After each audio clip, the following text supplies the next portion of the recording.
So Chinedu, I think we have enough of the practice, yes. Yes, the webinar started now. People are joining. Okay, thank you very much. Is want to admit people. You know, we're doing okay because it tells me. Okay, so good morning again, everyone. My name is Sadetu Farouk. I head the Financial Inclusion Division of the Market Development Department of the SEC. It's my pleasure to introduce this symposium this morning on capital market inclusion as a vehicle for achieving economic growth and development. Please join me to welcome our esteemed Commissioner of Operations, Mr. Temidayo, who is representing DG. Good morning, sir. Good morning, thank you everyone for joining. I'd also like to welcome the lead discussant, Mr. Dr. Paul Oluipe, the head FIDU, Central Bank of Nigeria. Good morning, sir.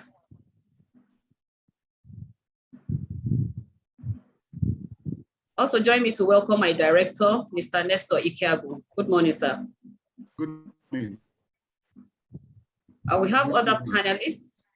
Dr. Afolabi, good morning. Welcome on the call. Good morning, and good morning, everyone. Good morning. Mrs. Tope Omojoku, good morning. Good morning, madam. Good morning to everyone. Yeah, Mr. Isaiah Olabi, good morning. Good morning, madam. Good morning to everyone. Mrs. I Twice, if you're here connected with us, good morning. Mr. Okudili Egu, good morning, sir. These are panelists.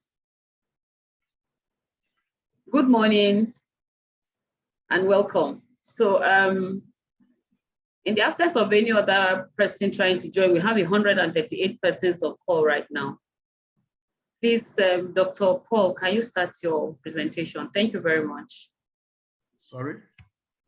Dr. Paul? Hello? Hello? Okay, we are with you. I'll stop my sharing now. Good morning, ma. Good morning, morning. everyone. I would like to particularly greet the Commissioner,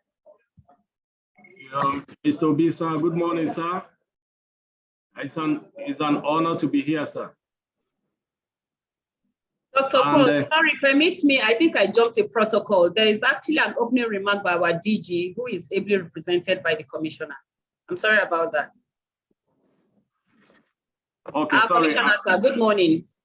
Good morning, and I do apologize, Dr. Paul, for that skip. So I'll make it really quick, since you are really prepared.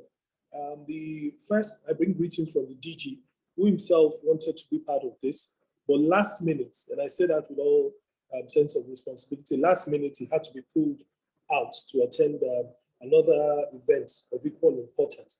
So I bring him greetings, and I'll just read his remarks verbatim. And the first thing I like to say is that all errors in this opening remarks are fully mine, and they represent the view of the DG and the Commission. And with your kind permission, I'll just go ahead and read it as written. On behalf of the Securities Exchange Commission, I welcome you all to this symposium with the theme Capital Market Inclusion as a vehicle for achieving economic growth and development. I consider this theme apt and timely in the discourse of issues pertinent to the growth and advancement of the Nigerian capital market and indeed the financial system and economy as a whole. I sincerely thank and acknowledge the presence of every one of you making out time to participate in this event, especially the discussants and other professional contributors.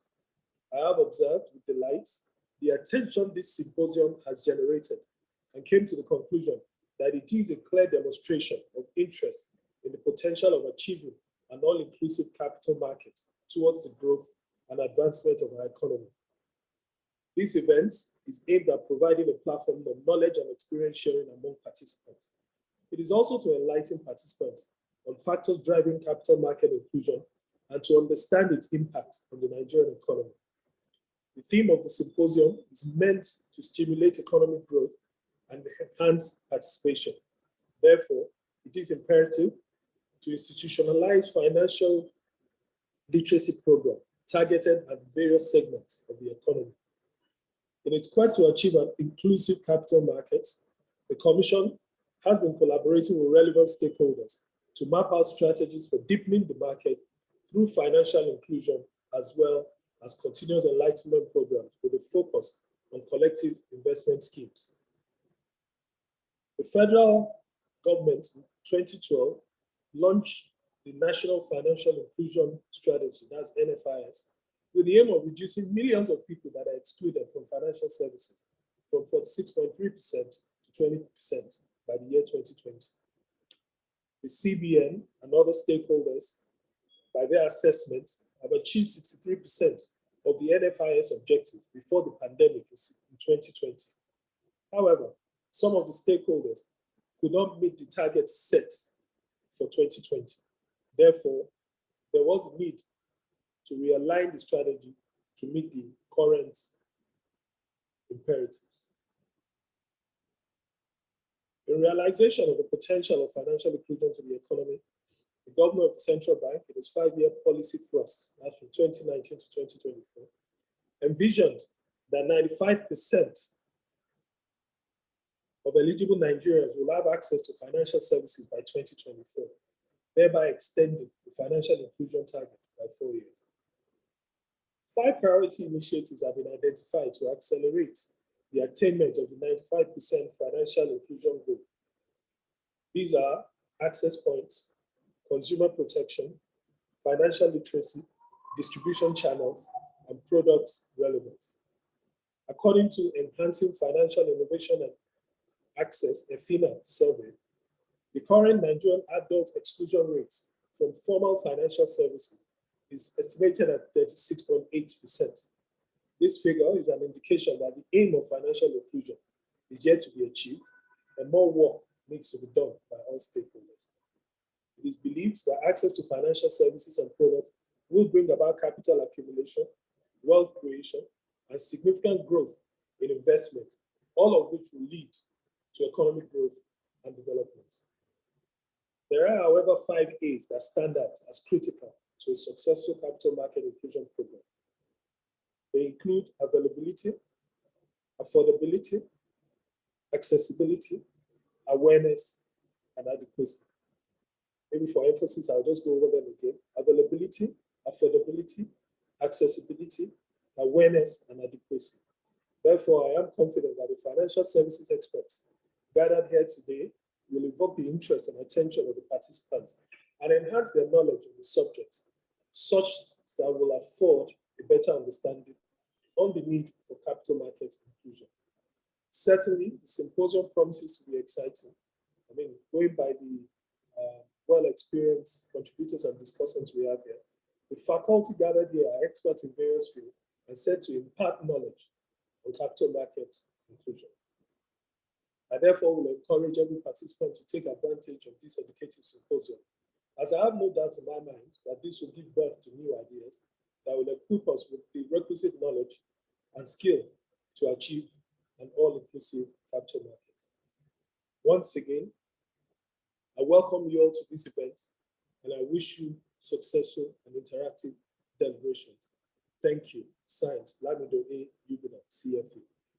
While I was reading my speech, however, I got a feedback that someone could not hear me. I don't know if everyone can hear me. Yes, we can hear you. We can hear Yes, you. we can. We can hear Okay, you. sorry. So that's the end of the speech, but because while I was getting to the end, I got the feedback, a direct message saying I cannot hear you. So thank you very much, ladies and gentlemen. On behalf of the Director General, once again, we thank all the contributors and the Market Development Department for putting this together. I wish you all successful and insightful deliberations. Have a good morning, everyone. Thank you. Thank you very much, sir. We appreciate it. Before we start with the lead discussant, the Director MDD will take over from here. He's the convener of this process from now till the end of it. I am the MC. I'll come in from time to time. Thank you. Please join me to welcome Mr. Nestor Ikeagwu again. Good morning, sir. Good morning. Good morning, Executive Commissioner Operations, our panelists, distinguished guests, colleagues, participants, ladies and gentlemen. Please permit me to stand on the established protocol to welcome everyone on this call to this symposium, theme Capital Market Inclusion as Vehicle for Achieving Economic Growth and Development. Without wasting time, may I call on our lead discussant, Dr. Paul Oluipe, to present his paper on capital market inclusion as vehicle for achieving economic growth and development, factors driving financial inclusion in Nigeria. Dr. Paul is the head of Financial Inclusion Delivery Unit, CBN. I yield the floor to Dr. Paul Oluipe. Thank you.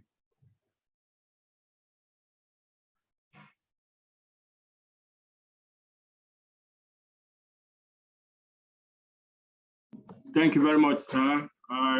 Thank you very much, sir. I don't know if can you confirm that you can see my screen?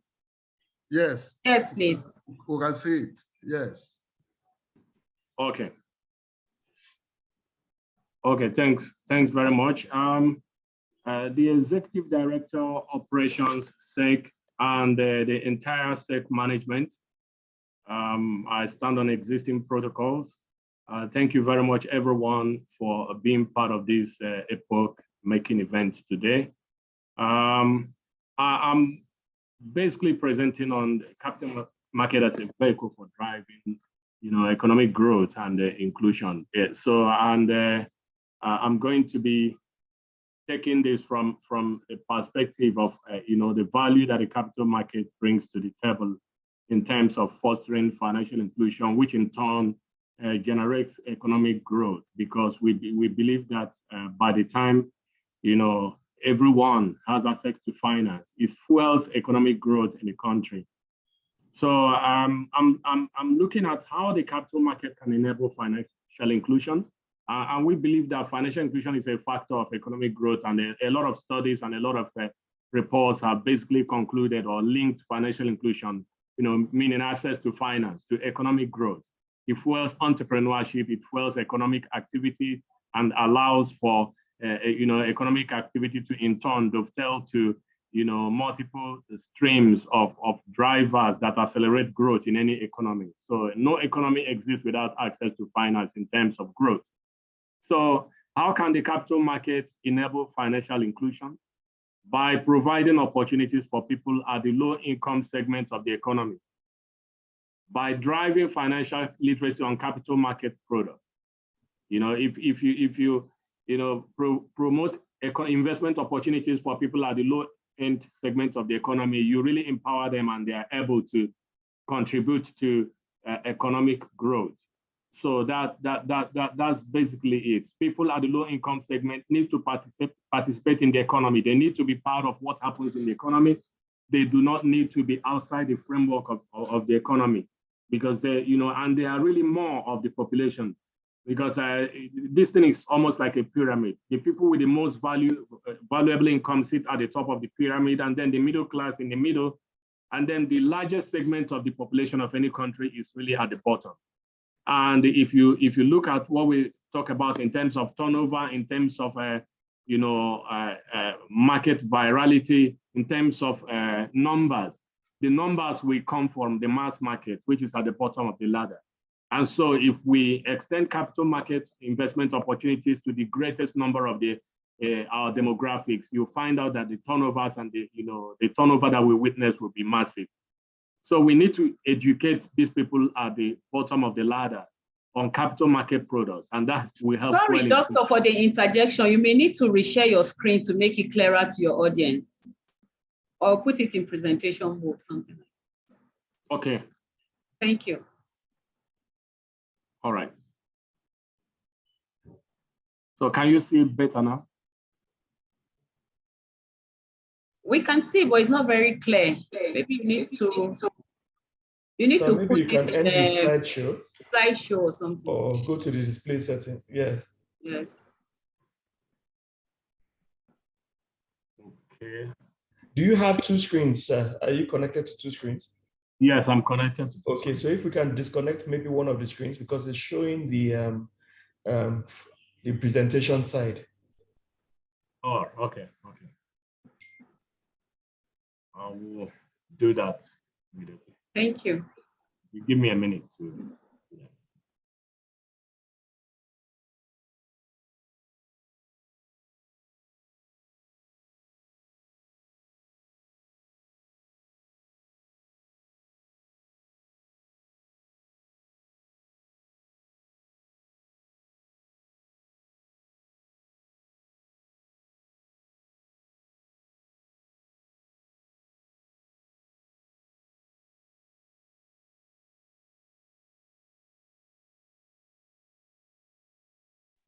Can you see better now? It's okay. It's fine now, right? It's fine. You can go on. All right. You can go on. Okay. So providing consumer protection mechanisms for those who invest in these products. The capital market, basically, if you want to grow the market, you need to provide consumer protection mechanisms for those who invest in your products. If they are not protected, then they will not be able to, they will lose confidence in your products. And obviously, as regulators, you know that confidence in the economy, confidence in products, confidence in regulators is very important in fostering participation in any market.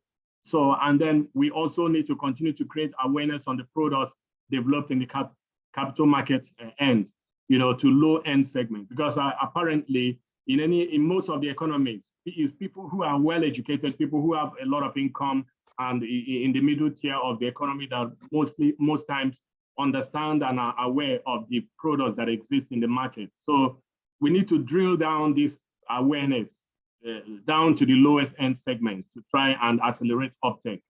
And then there is also the key issue of bridging the gap of capital market inclusion between rural, you know, and urban populations, between the North and the South. You know that there is this kind of divide, there is this kind of divide and inequality that exists in terms of access to finance between the North and the South. People in the Northeast and people in the Northwest are not as aware and as aware of financial products and services as their counterparts in the South.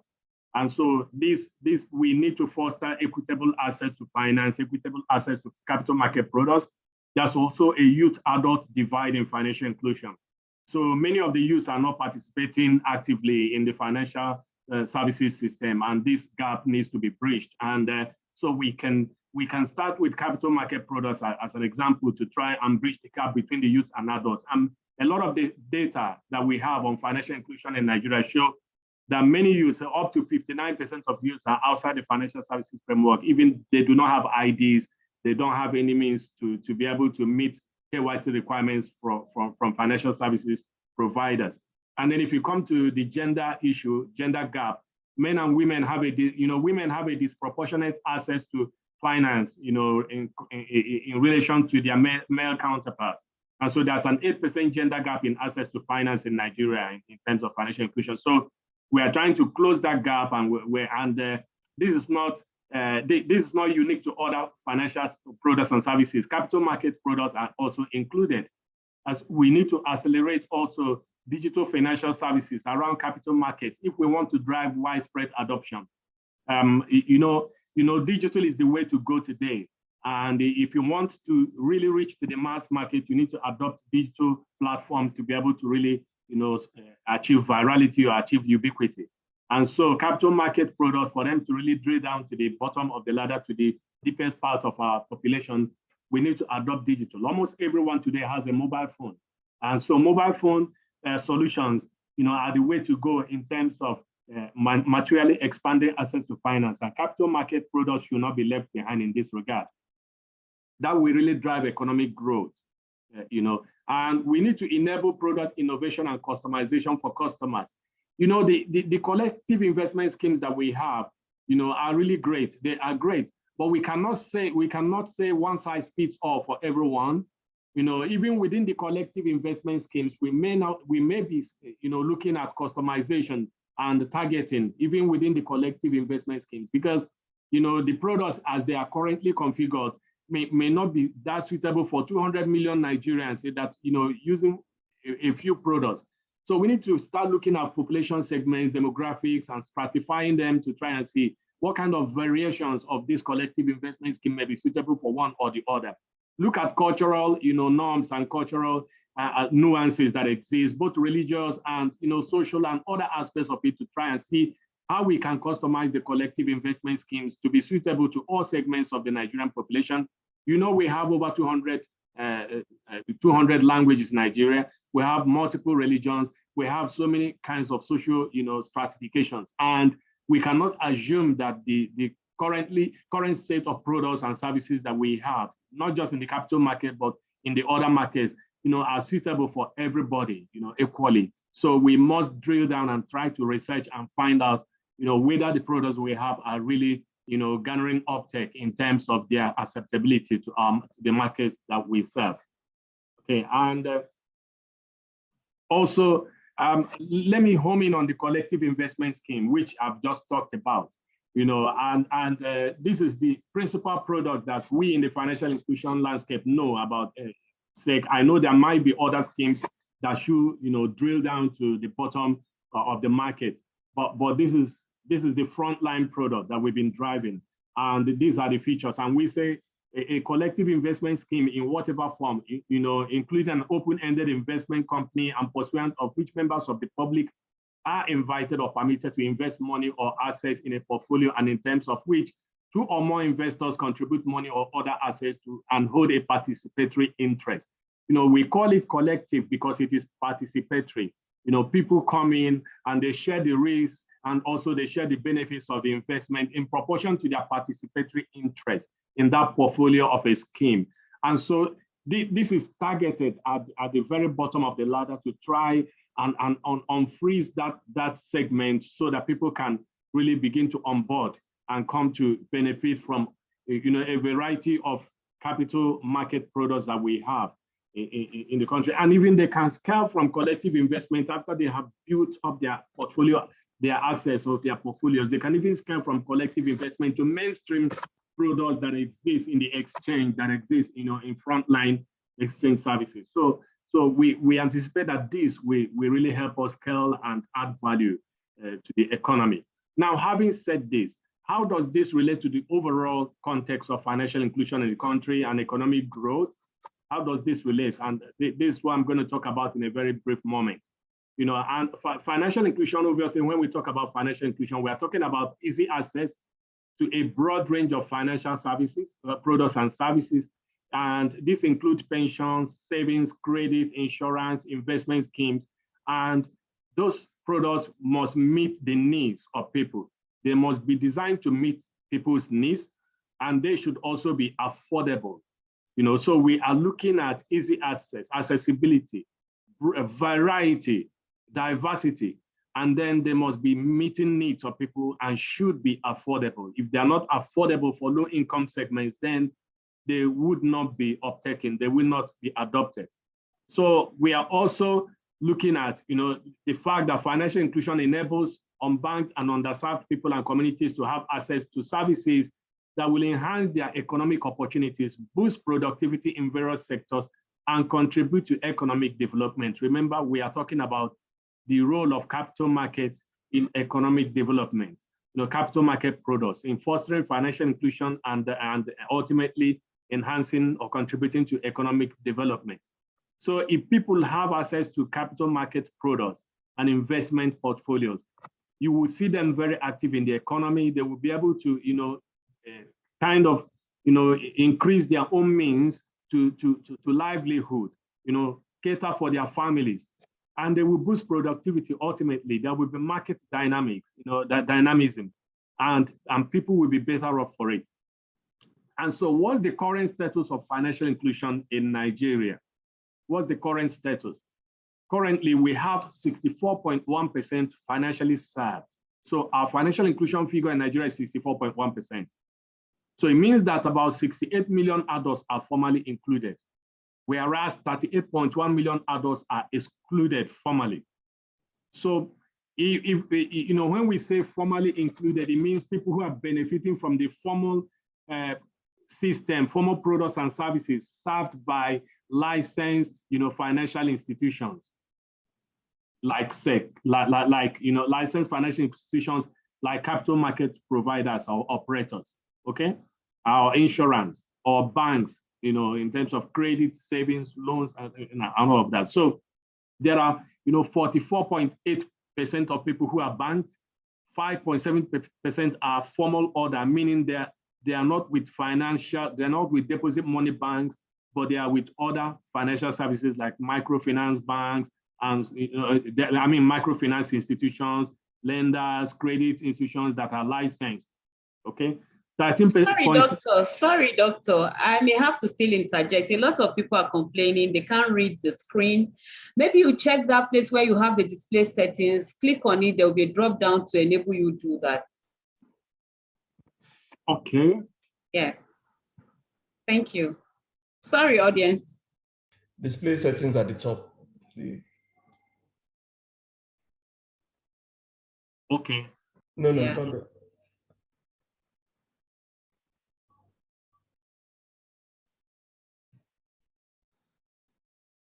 While you are doing that, I can see one hand up, one Achimi Mohammed. Achimi Mohammed, your hand is up. Zainab Etsu, your hand is up. Hello? For those having their hands up, please mention what you need to say.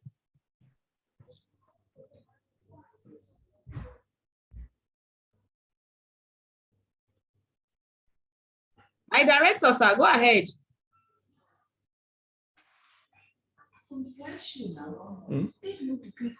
Is when it, but he has connected to two systems. So when he clicks on the slideshow, Maybe he's doing that for purpose of backup. Miss Farouk, can I send it to you right away to project from there? But you can continue. But you can continue while you're sending. You can continue. Anywhere they meet, you will continue the display, but you can continue the presentation. We'll continue. So we don't lose our audience. Thank you.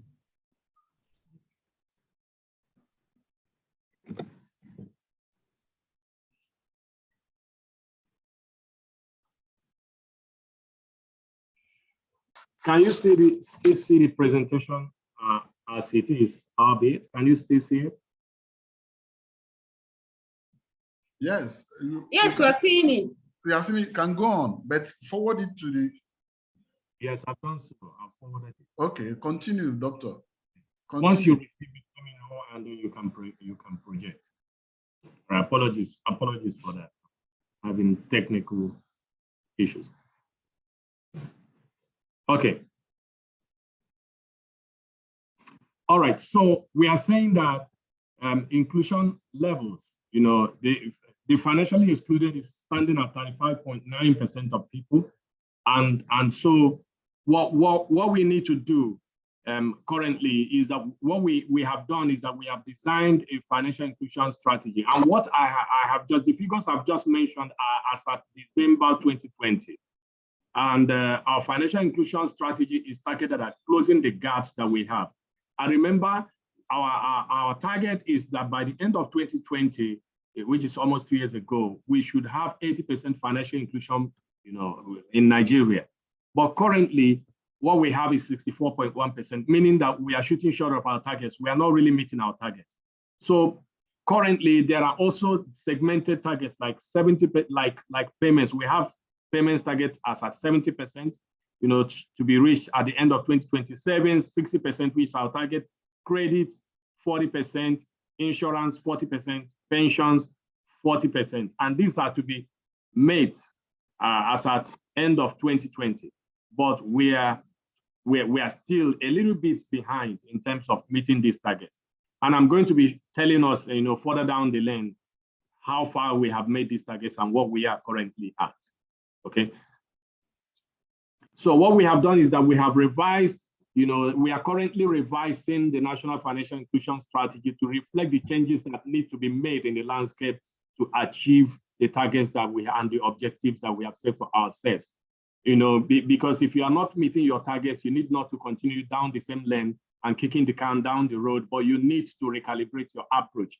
And that's what we have done. And currently we have a draft financial inclusion strategy that is aimed at helping us close those gaps, between now and 2024. And our current target is 95% financial inclusion as at 2024. And how are we trying to reach that? We have a framework of governance in Nigeria, which begins with the Financial Inclusion Steering Committee at the country level, and the National Financial Inclusion Technical Committee at the country level as well.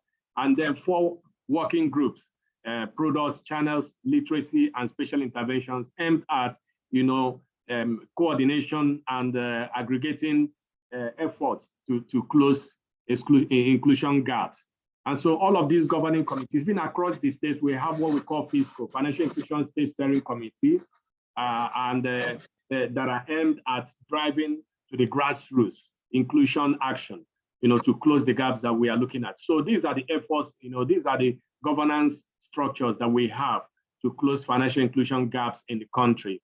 But efforts are not limited to this. We even have international stakeholders that are providing development assistance and all kinds of, capacity efforts to try and enable us materially expand access to finance to people who are, excluded and vulnerable. Please let me know when you get the mail and when you are ready to project. So the national financial inclusion targets, like I have said, are these here. The targets are like this. And we also want to target things like ATM spread, POS spread, mobile agent spread, KYC, and national ID spread. Because if people don't have ID, they may not be able to fulfill KYC conditionalities that allow them to open accounts. And so that's basically what's happening. But if you look at the top here, at the bottom of the percentage of total adult population, the targets for capital market investments are pending. And so that's food for thought for us in the capital market domain to try and formulate targets that we want, in the landscape, so that we can include that in the national financial inclusion strategy in terms of, in terms of measurement and in terms of trying to see where we have arrived at. So we are very keen to include that in the national matrix, targets for capital market investments in terms of penetration, and so. And I know we've been engaging with our veritable partner, SEC, to try and formulate all of this. But we want it to be, and I know some movement has occurred in that regard, but we are still finalizing it. Okay. If you look at the key milestones that we have, agent network expansion in Nigeria, point of sale machines, automated teller machines, ATMs. You know that capital market products can be extended through any access points. They could be extended through agents, through POS points and any access points at all. And so the expansion of these are very necessary, should be in the interest of the capital market domain that all of these access points are expanding. Most recently, SANEF has over 1 million agents and 75% of them are active, although there are some double counting involved, but we are trying to reconcile that. Agent networks, continue to spread as well, although there are high attrition rates and limited product offering. And capital market products could become even part of the portfolio of agent networks to try and increase access to, to financial products and services. And so there continues to be challenge in the usage of financial products and services, and there are a wide range of services currently open to PSBs, and we know that MTN and some others have been given licenses for PSB licenses, and they are currently going to really, drive access if things are done the way they are envisaged. So, like I mentioned, I was going to tell us about the targets and how we have made them. We targeted payments for 70% as at the end of 2020, but currently we are at 45%, meaning that there's a variance of minus 25% to our target. So we need to do more for payment services. Savings is at 32% as against 60%, target. So it means we are just halfway there, and we need to do more. Credit is 3% as against 40% target. Credit is really underperforming significantly. And the last EFINA survey puts enterprises, micro enterprises in Nigeria, businesses in Nigeria at 49 million, based on the survey of 106 adult population in Nigeria. So if only 3% are gaining access to finance, it means that significantly, really the picture is really dismal in terms of access to finance. And then I wonder how those businesses are surviving, especially if only 3%. That the big businesses will capture a lot of this 3%. So what's left for micro, small, and medium enterprises? It's really, so that speaks to the fact that our economic growth, needs to be fueled by credit, but it's really not happening. Insurance, 2%. So it means the level of risk in our economy is so high. Farmers, when they have poor yield or when they have disaster that wipes up their harvest, they do not have, a resort. They do not have a fallback. So that cushion is not there. Pensions, 70%. A lot of people will retire. Pensions are 7% as against a target of 40%. A lot of people will retire without a safety net, without anywhere to fall back to.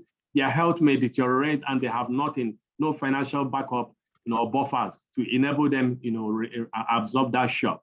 So the story continues to be the same, that we really need to unleash potential in our market. We have a lot of potential, but not really unleashed. So we have formally served at 54.5%. The rest of our population, which is half of the population of Nigeria, adult banking population, is outside the financial services framework. What does that portend? People go to informal services where they are predators, where they are preyed upon, and they borrow in that segment, and there is no protection, no consumer protection, no legal resort at all. And that is very risky for the economy.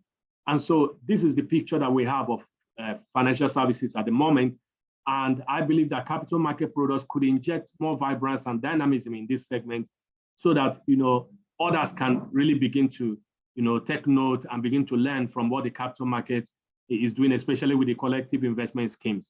Now, the key barrier. Sorry, sir, let's just quickly reshare the screen. Just pause for a second, sorry. Okay, I will stop sharing.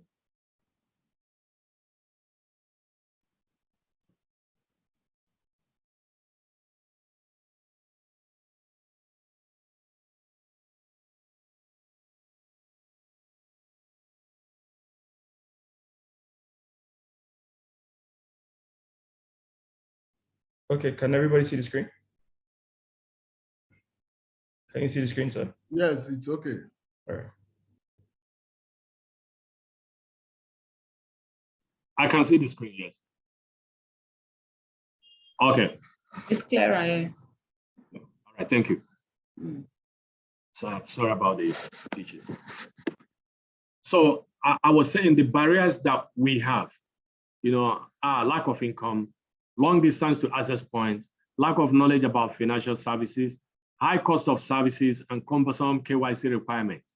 People don't have ID and people do not access financial services.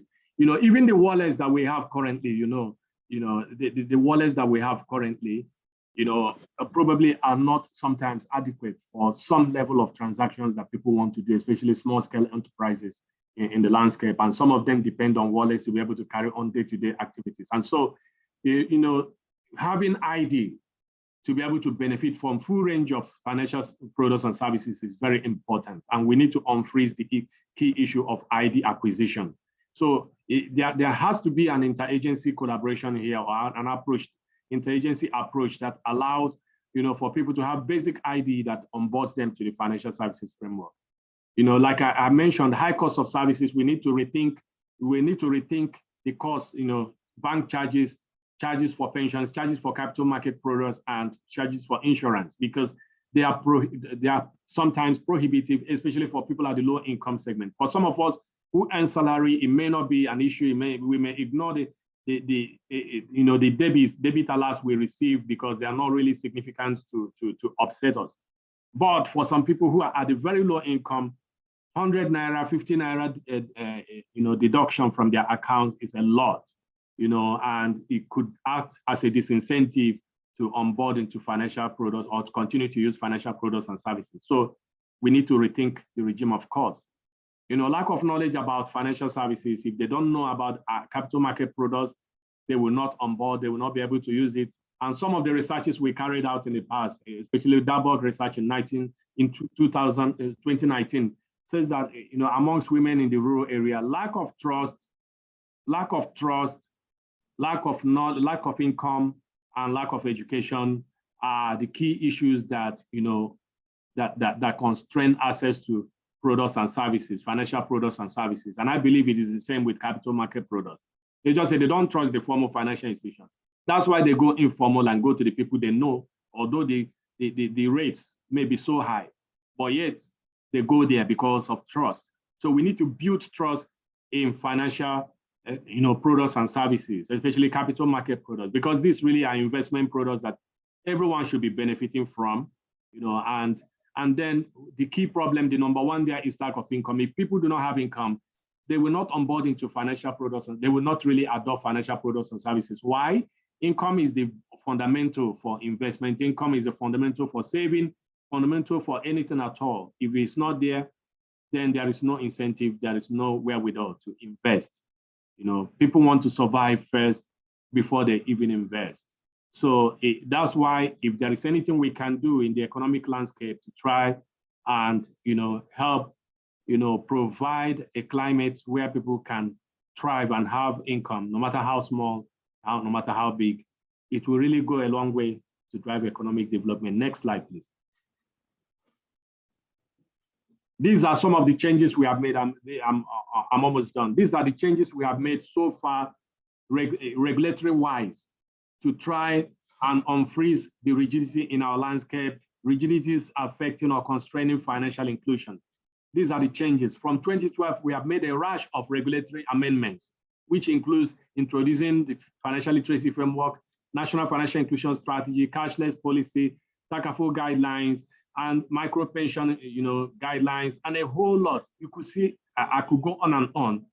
There's a whole lot of changes showing that the financial inclusion stakeholders, regulators like SEC, are really minded, very serious about driving access to finance. And then we are having done all of this, we are still at 64.1%. So what's the problem? The problem is that we need to take a new approach. We need to begin to look digital because a lot of people have mobile phones and they can really onboard into financial system. We need to rethink brick and mortar models and begin to see if digital aspects can help us drive or leapfrog. We need to also look at multiple other aspects like literacy. What have we been doing so far? Is it really helping us garner traction? Or is it, are we just doing the same things over and over again and expecting different results? So innovativeness is also called for, so that we don't need to get stay in the trap where we are now, but let's think outside the box and see what other regulatory aspects. Is it a sandbox, maybe collective investment scheme? People could come and test their products in a sandbox environment, whether people can adopt those investments before we roll them out. So we need to start beginning to think, we need to begin to think about these other options, innovative options, to see what value lies therein. Please, let's, the next slide, please. So that's about it. That's my presentation. And I want to thank the management of SEC and everyone who has been involved in this, to thank you so much for all that you are doing. And we do believe that, SEC is a very key partner, a very important, a critical one at that in this landscape. And we want to begin to see more markets, capital market products extended to the people. And we want to start also to measure it from now going forward. Thank you very much. Thank you, Dr. Olukpe, for this incisive presentation. We will move to the second panelist. May I invite Mr. Okudele Egwu Senior Vice President, Cowrie Asset Management Limited, to present his paper on the topic, Factors Driving Capital Market Inclusion in Nigeria. Is Ms. Degu with us? My director, sir, we have a couple of hands up. Maybe while Ms. Degu is getting ready to start his slides, we could just hear from them. Their hands have been up, even though they are virtual hands. They should be tired having the hands up. With your permission, can we ask them to speak? Okay. Thank you. Let's have them.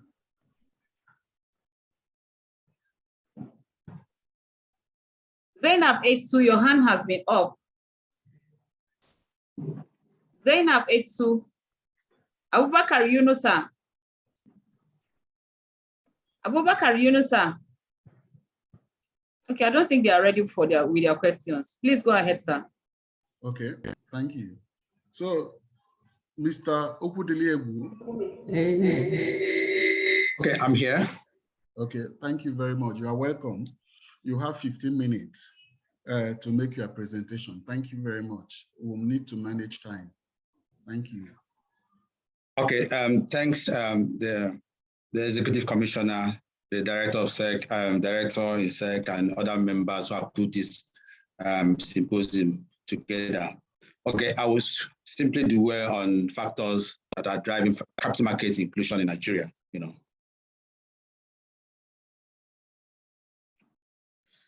Number one factor I have seen that is really helped to drive capital market inclusion in Nigeria is technology. Now, technology has vividly transformed the capital market over the past few decades. Technologically induced innovation, such as electronic exchanges, just like we have in NGX, high-frequency trading, cash FTs, and exchange-traded funds, have made trading in capital markets faster, cheaper, and more integrated. Now, the mix of cloud computing, basically almost all operating firms are operating via cloud-based applications. Now, the web and mobile applications that have become very common, the commoditization of hardware systems have made acquisition of computer systems relatively affordable, and the ubiquity of smartphones have played a key role in deepening financial inclusion. Now, the democratization of capital market offerings. Now, we've seen in the past, capital market activities were congregated in Lagos and Abuja and a few urban centers. But we have seen that using multiple platforms, multiple avenues, and in the introduction of other exchanges like the FMDQ and NASDAQ, that capital market product offerings have become very democratized and commoditized. And we have now have platforms that have reduced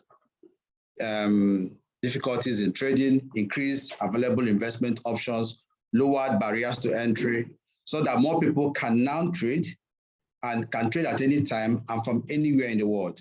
Now, there's basically no capital market operator that does not have e-channel platforms that provide avenues where they can offer capital market products, services to their clients, how they want it, at where they want it, and in a flexible manner.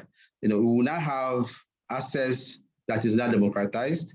During the MTN offer, we noticed that almost everybody in Nigeria were able to participate in that offer. And because the barrier to entry was lowered using the mobile app, the IPO app that made e-offer very possible, we saw a lot of participation, one of the highest in the last 1 or 2 decades in the public offer, and it was a huge success. Now we have greater access to new wealth creation opportunities. Today we have a lot of products that have been developed that allow retail investors allocate their savings and capital in a more efficient manner. We have seen the massive boom or massive adoption of collective investment schemes that has grown from between 2015 and 2021, that has grown from a mere 200 and something billion to 1.4 trillion at the moment. And I will now have new introductions like the savings bond, like the Sukuk bond have also provided and deepened the options that retail investors have to participate in capital market activities.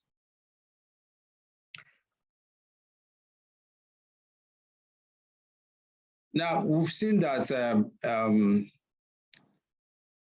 the people are now leveraging social media and technology focused groups. We have emergence of a lot of groups that people are now leveraging on that serves the purpose of carrying out financial education to members of those groups and holding members who are not very conversant with the capital market and finance, and then offering mentoring services, providing opportunities for discovery of available investment opportunities and risk sharing. So we have seen some of these focus group, investment groups, formalize themselves into investment clubs and cooperative societies. And that has, in a way, deepened financial inclusions and made capital market activities and products available to a greater number of retail investors. Now, one key factor we also notice is the young demography, not just in Nigeria, but globally. Now, in 2021, we saw how a pool of retail investors put up a very fierce fight against institutional investors and hedge funds. And we have a key factor in determining market prices and direction of the indexes where they played. So even in Nigeria, they will have an active young demography that is very audacious and eager to try new things. They also have this phobia, to follow the trends, the fear of not missing out, and armed with technology, they are exploring new financial products. So the availability of fintechs and technology-enabled platforms are allowing this young demography to become active participants in the capital market. What we've seen is that these young demographics are a bit different from their parents. They're different from people who played within the 2008-2009 financial market era, where we had a lot of disenchantment with the capital market products. We are beginning to see a lot of people who are believing, especially the young ones, who are seeking for opportunities and who are realizing through awareness and knowledge that there's a need to have a retirement plan, to have an emergency fund and all that. And they all now understand macroeconomic variables and factors and how it affects their personal health, personal financial health, and are taking actions to have a better financial health in the future. Now, we must give a commendation to the Nigerian financial system, the stability of the payment and clearing system. A lot of transactions today happens over the NIPS network. We have a lot of payment gateways and banks and fintechs that have improved so much that increased money velocity. So with that, savings culture and setting aside funds for savings and investment can be somewhat automated. So with confidence in the payment system and the financial systems, we've seen greater inclusion, we have seen greater participation by people who now can now do little, especially little investors, and play in the capital market. And we've also think that the introduction of the payment service bank will be a game changer in this market. The two major telecom providers, MTN and Airtel, have reached globally. They have presence in almost every community nationwide. So if SEC and the regulatory authorities allow them to become receiving agents and allow them to use their mobile money platforms to offer a subscription to capital market operations and activities, that will be a very serious game changer. And in recent times, there's greater perception that SEC is acting better in protecting investors and disseminating timely regulatory updates. We've seen how SEC has been very proactive in warning people about the activities of Ponzi schemes and unregulated capital market investment operators. And the investing public are beginning to take statements and publications from SEC very seriously and adhering to them. And that's in a way is beginning to engender confidence. That confidence is also driving more interest in the capital market activities, and the awareness is also driving more people to participate and increase activities and turnover in the market. Now, we will not forget the impacts of the financial media and social media effects. Now, in recent times, we have seen media platforms that just have created a niche in financial reporting and news, the likes of Nairametrics, the likes of ProShare, the likes of Business Day. Now, they have made information available. And when people will now have a young demographic that are also aware and intelligent, and as this financial news and financial media is made available, also the activities of NSC that have made it compulsory that listed companies publish their quarterly reports as at when due, and the sanctions placed on those who do not comply has made it easy for people to assess financial performance, to be able to now carry out analysis of quoted companies and other financial products in the market. And that is helping drive inclusion. Now, the social media effect is also a factor that we cannot ignore in financial inclusion in the capital market products. So these are, in a nutshell, are some of the factors I think are driving inclusion in the capital market. Thank you. Thanks for the opportunity. Thank you, Mr. Okudili Egu. Thank you. We hear you loud and clear. Technology has made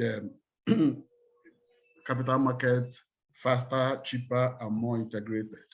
Thank you very much. Our next panelist at this junction, let me invite Dr. Afolabi Olowokere to make his presentation on understanding the impact of capital market inclusion on the Nigerian economy. Dr. Olowokere is one of our own in the commission. Doctor, you are welcome.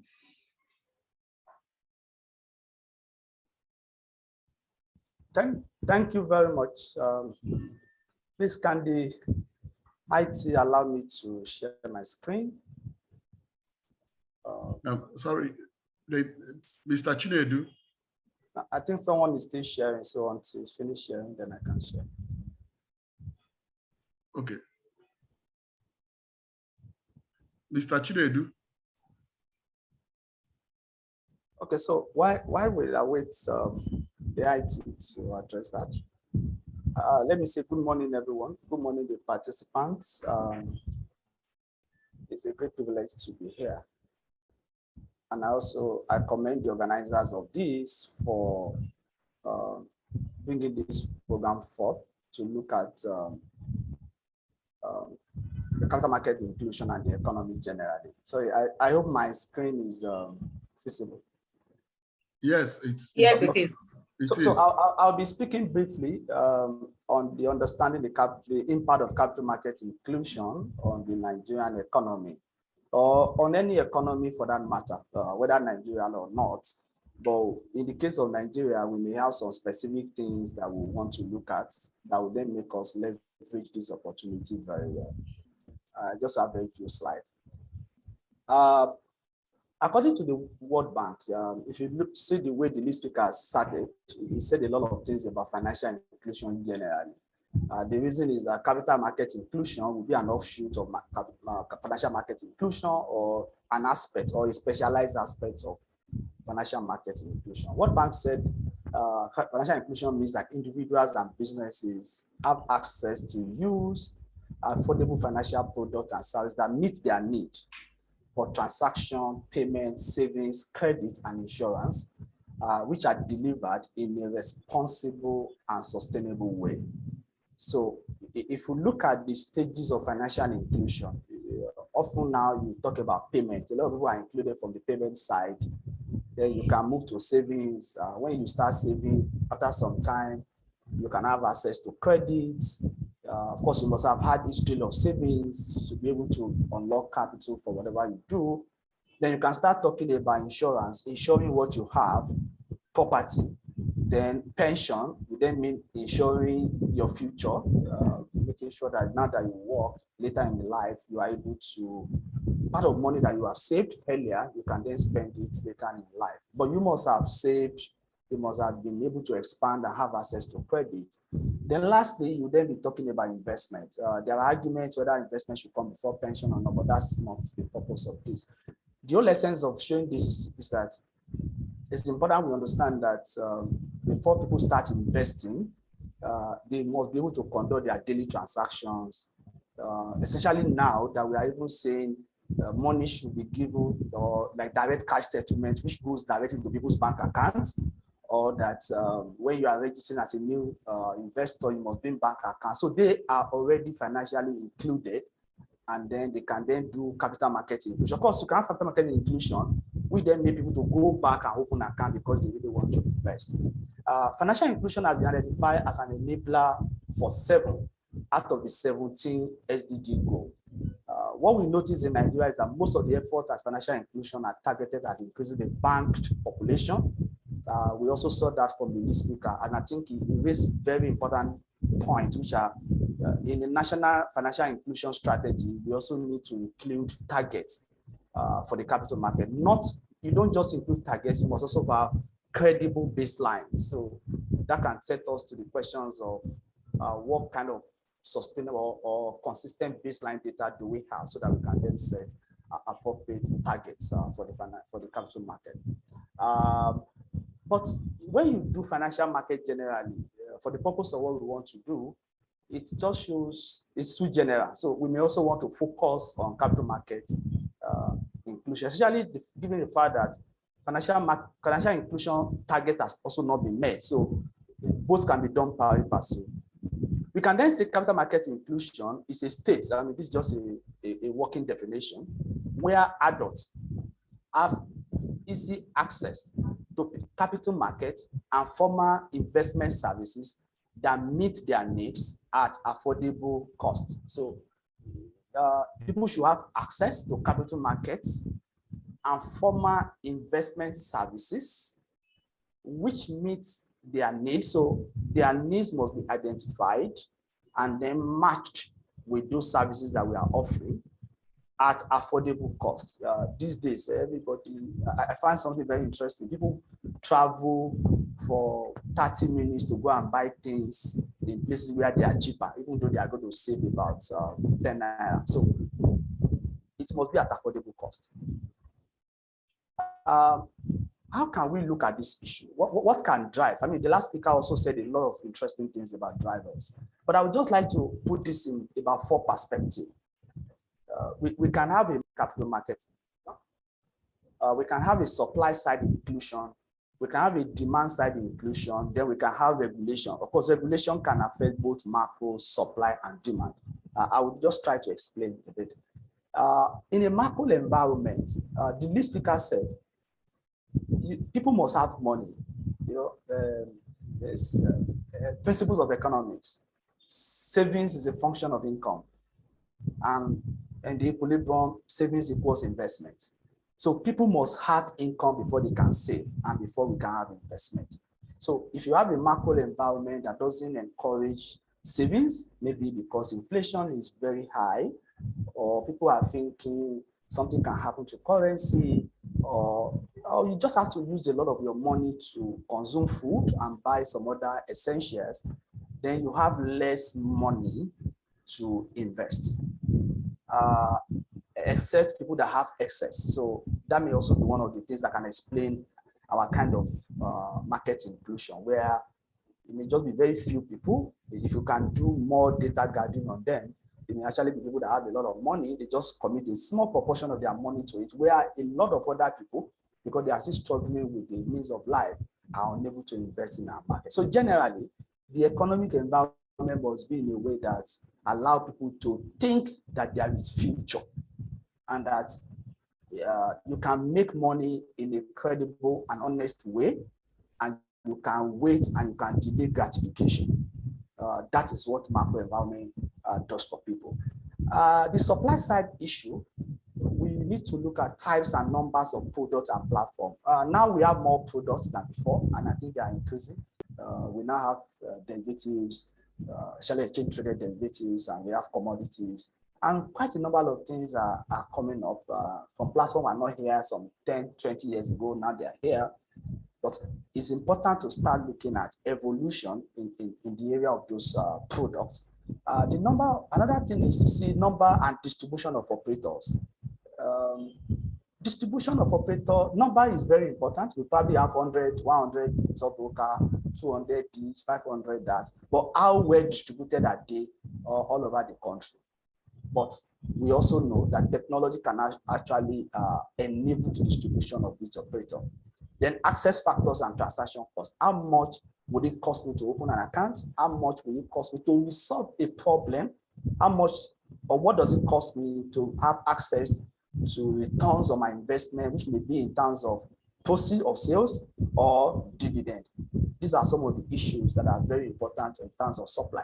And also very importantly is how many new firms or new products are we bringing on board? You see, if you have a market where very few firms are just there, a simple economics, when the number of items do not increase, but it's only the prices that increase, it is not economic growth. So if we are looking for a market that can grow, we are not just saying increase in valuation. Of course, that can increase participation, but more importantly is increase in the number of asset classes, companies that people can invest in, and that can then bring in more people. Of course, when you have more companies, old people that have been investing before will come, but it's also possible, there's also a possibility that new people can also join. There's demand side inclusion, which should then be number and percentage of adults that are investing in various asset classes. What is their number? What are the percent? What are their characteristics? We need to start talking about those issues and useful data on them. Then regulation for inclusion. What are we doing about investor education, investor experience and confidence, and general inclusion strategy? I was somewhere about a few weeks ago talking to some persons, and this is a young man who probably in his 30s, and he's talking about the experience of his father during the last meltdown, and because of the experience of his father, he will not invest. I said, no, that shouldn't be the reason. There were situations at that time. So experience of people pass on good experience to maybe 5 people, but bad experience to 100 people. So we must, as much as possible, see what to do about that. I have this schema. I hope it will not confuse us, but I'll just try to talk to it. It's actually my way of thinking through how capital market inclusion will affect the economy. So down part here, I have market inclusion. Whatever we do to bring market inclusion, we just have a lot of people. The potential is the number of adults in Nigeria, which may be about 100 million or 95 million, depending on our labor force, which can be about 95 or 97 million. So we have this. So as many people we can have in this bucket of financial inclusion through several efforts is very important to have them. And these people can save, and then they can trade.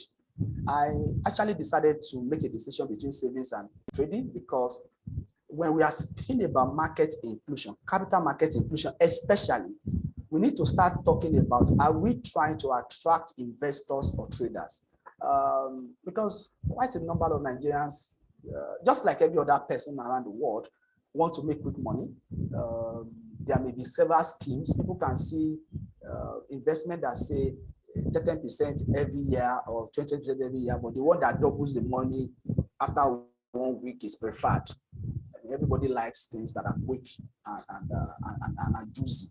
So a lot of people that we had at the last boom, when we said, oh, many people were in the market, they left the market, they actually came in to just trade, buy and sell. So if what we are looking for is people that will have patient money to save and invest in the capital market so that companies can use such money for long-term investment and productivity growth, we will have a strategy. If you are saying we just need people to just come and buy and sell, whether you buy in the morning and sell in the afternoon, which is very useful, it brings a lot of transaction fees, it makes all participants to smile and things like that. But don't forget that when those people also burn their finger, they are the one that make noise everywhere. So both are very useful. The same person can save part of his money and trade part of it. But these are some of the things we should start thinking about. There are different strategies for including traders and for including investors. But money is fungible. Once it gets to the capital market, it's money. So this investment can be private or public. Preferably, if it is public, it should be useful for infrastructure.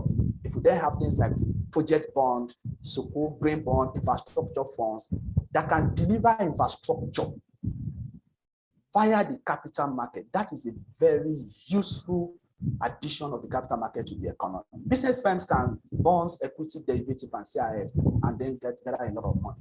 All these can come to growth and development. Of course, growth and development will mean you have increase in economic activities, you have economic transformation, you have technological changes, you have productivity and growth, you have employment and income increase. Then improvement in financial market and activity is a major component of economic development. Then people can have increased consumptions, then citizens' welfare. This citizens' welfare, when citizens have higher welfare, it can also make them to be more financially included. So that's why what I've done is like in a circular flow. You can see savings encourage growth of capital market, trading encourage growth of capital market development encourages investment in the economy, and growth is a function of investment. You must have new investment or real investment. Real investment, most importantly, financial investment to lubricate the real investment and do financial intermediation. Then when you have growth and development, that then makes people to even want to include it more or spread the gospel. Then they can save more, they can trade more, then we can have a virtuous, not vicious now, circle of capital market and economic good linkage. Let me just speak about very few statistics, then I can round up on some of the things we can do. We know that around 65% of Nigerian adults are financially included, but 15% of these are only included in the informal sector. Therefore, we can say around 50% of Nigerians are still excluded from the formal financial sector. And we have about 45 million unique accounts if you look at the BBN, but we know that less than 10% of this invest in the capital market. So that is a good target. People that are already in the banking system, even if we can target 20–30% of them, we have more people to come to the market. Interestingly, less than 5% of people that have money in the banks, less than 5% of them have money that are above 500,000. If you look at deposit insurance information. So most Nigerians in their bank accounts have far less than 500,000 in their various accounts. So in other words, it's also a question of distribution of income, inequality and things like that, which means that we at the capital market may not be able to solve the inequality problem of Nigeria, but a target market is actually people that have a deep pocket to invest in the market. And of course, as other people are moving out of poverty, of course, we have poverty rate of about 40%. As people are moving out of poverty, we can then include them, especially as they are opening bank accounts. We know that Nigeria has close to 42 million MSME, and 99.8% of them are micro. What micro means is that one-man business. So very few, and that is why when the speaker was presenting information about insurance and pension, he was talking about 2% or 7% figure, because most of companies, enterprise Nigeria are micro in nature, one-man business selling things. So strategies for including them are different from strategies for including those that have deep pocket. And we know that less than 5% of Nigerians invest in capital market. That can be about 5 million unique accounts, even though we have a 50 million accounts, and less than 1 million on the CSL account. So we can far do better. And if you also look at the structure of investment in the market, over 60% of investment in the stock market are into the financial services sector, especially banks. So most of the investors, when they even want to invest, they buy banking stocks, and maybe 2 or 3 or 4 or 5 other stocks. If you talk to your broker now, what stock would I buy? They probably will tell you the best performing stocks, and they are few. So everybody kind of rush into those ones, and then we leave out some other ones that may generate a lot of value in the future. But that also means such companies also need to be better run. So to do financial inclusion in the country, we understand that it has serious impact on the economy, and the economy also has serious implication on capital market inclusion. But what is important is that we need to start thinking about what do we do in the long run, in the medium term, and the short term. In the long run, it's going to be an economic issue. When things improve, when people are out of poverty, when people get jobs, definitely they start thinking about future and they can start investing more. But that's long run. But in the medium term, what can we do? Can we have more companies in the market? Given that most of our enterprises are micro, are there products we are developing? And that's why I know SEC has been doing a lot of work in trying to do things around crowdfunding and ensuring that SMEs have access to credit. So if those things are done properly, that can be another way of bringing new asset classes to the market. Then in the short term, what can is more of enlightenment. But this enlightenment has to be very clear. Sometimes people have to invest their money and wait, not to panic. But if you want to be someone who wants to buy and sell, that is fine, but there will also be a strategy for you. But there will also be professionals who will advise people appropriately and ensure that they are not fleeced out of their money. Thank you very much. Thank you. Thank you, Dr. Afolabi, for this wonderful presentation. Well, thank you very much. We hear you very loud and clear. So we'll go on to the next panelist. May I call on Mrs. Tope Omojoku, President, Fund Managers Association of Nigeria, to present her paper on promoting capital market inclusion through collective investment schemes. Mrs. Omojoku, you are welcome. Thank you very much, and good morning. I stand on existing protocols, so I'd just like to share my screen.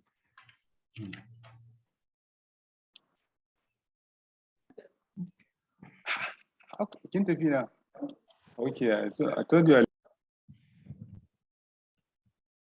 Okay. Can everybody see my screen, please? Yes, madam. Yes. All right. Okay, thank you very much.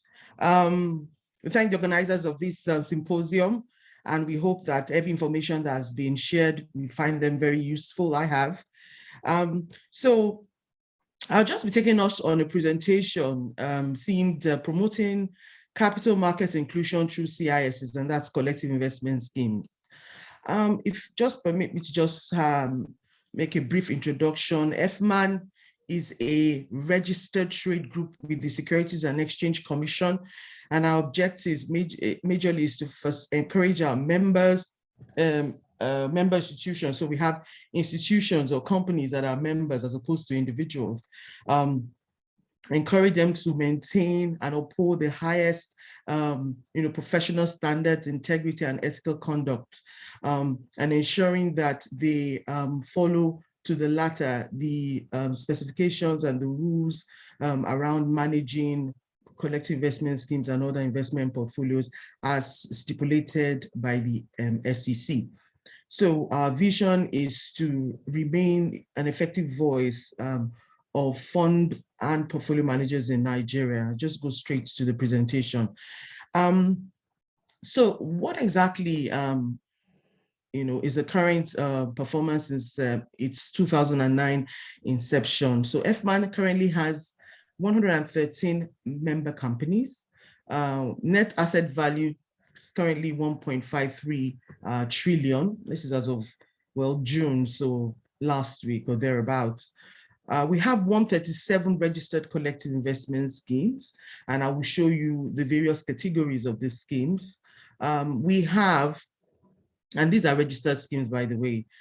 We also have what we call privately managed funds, in-house funds, typically for what you call qualified investors.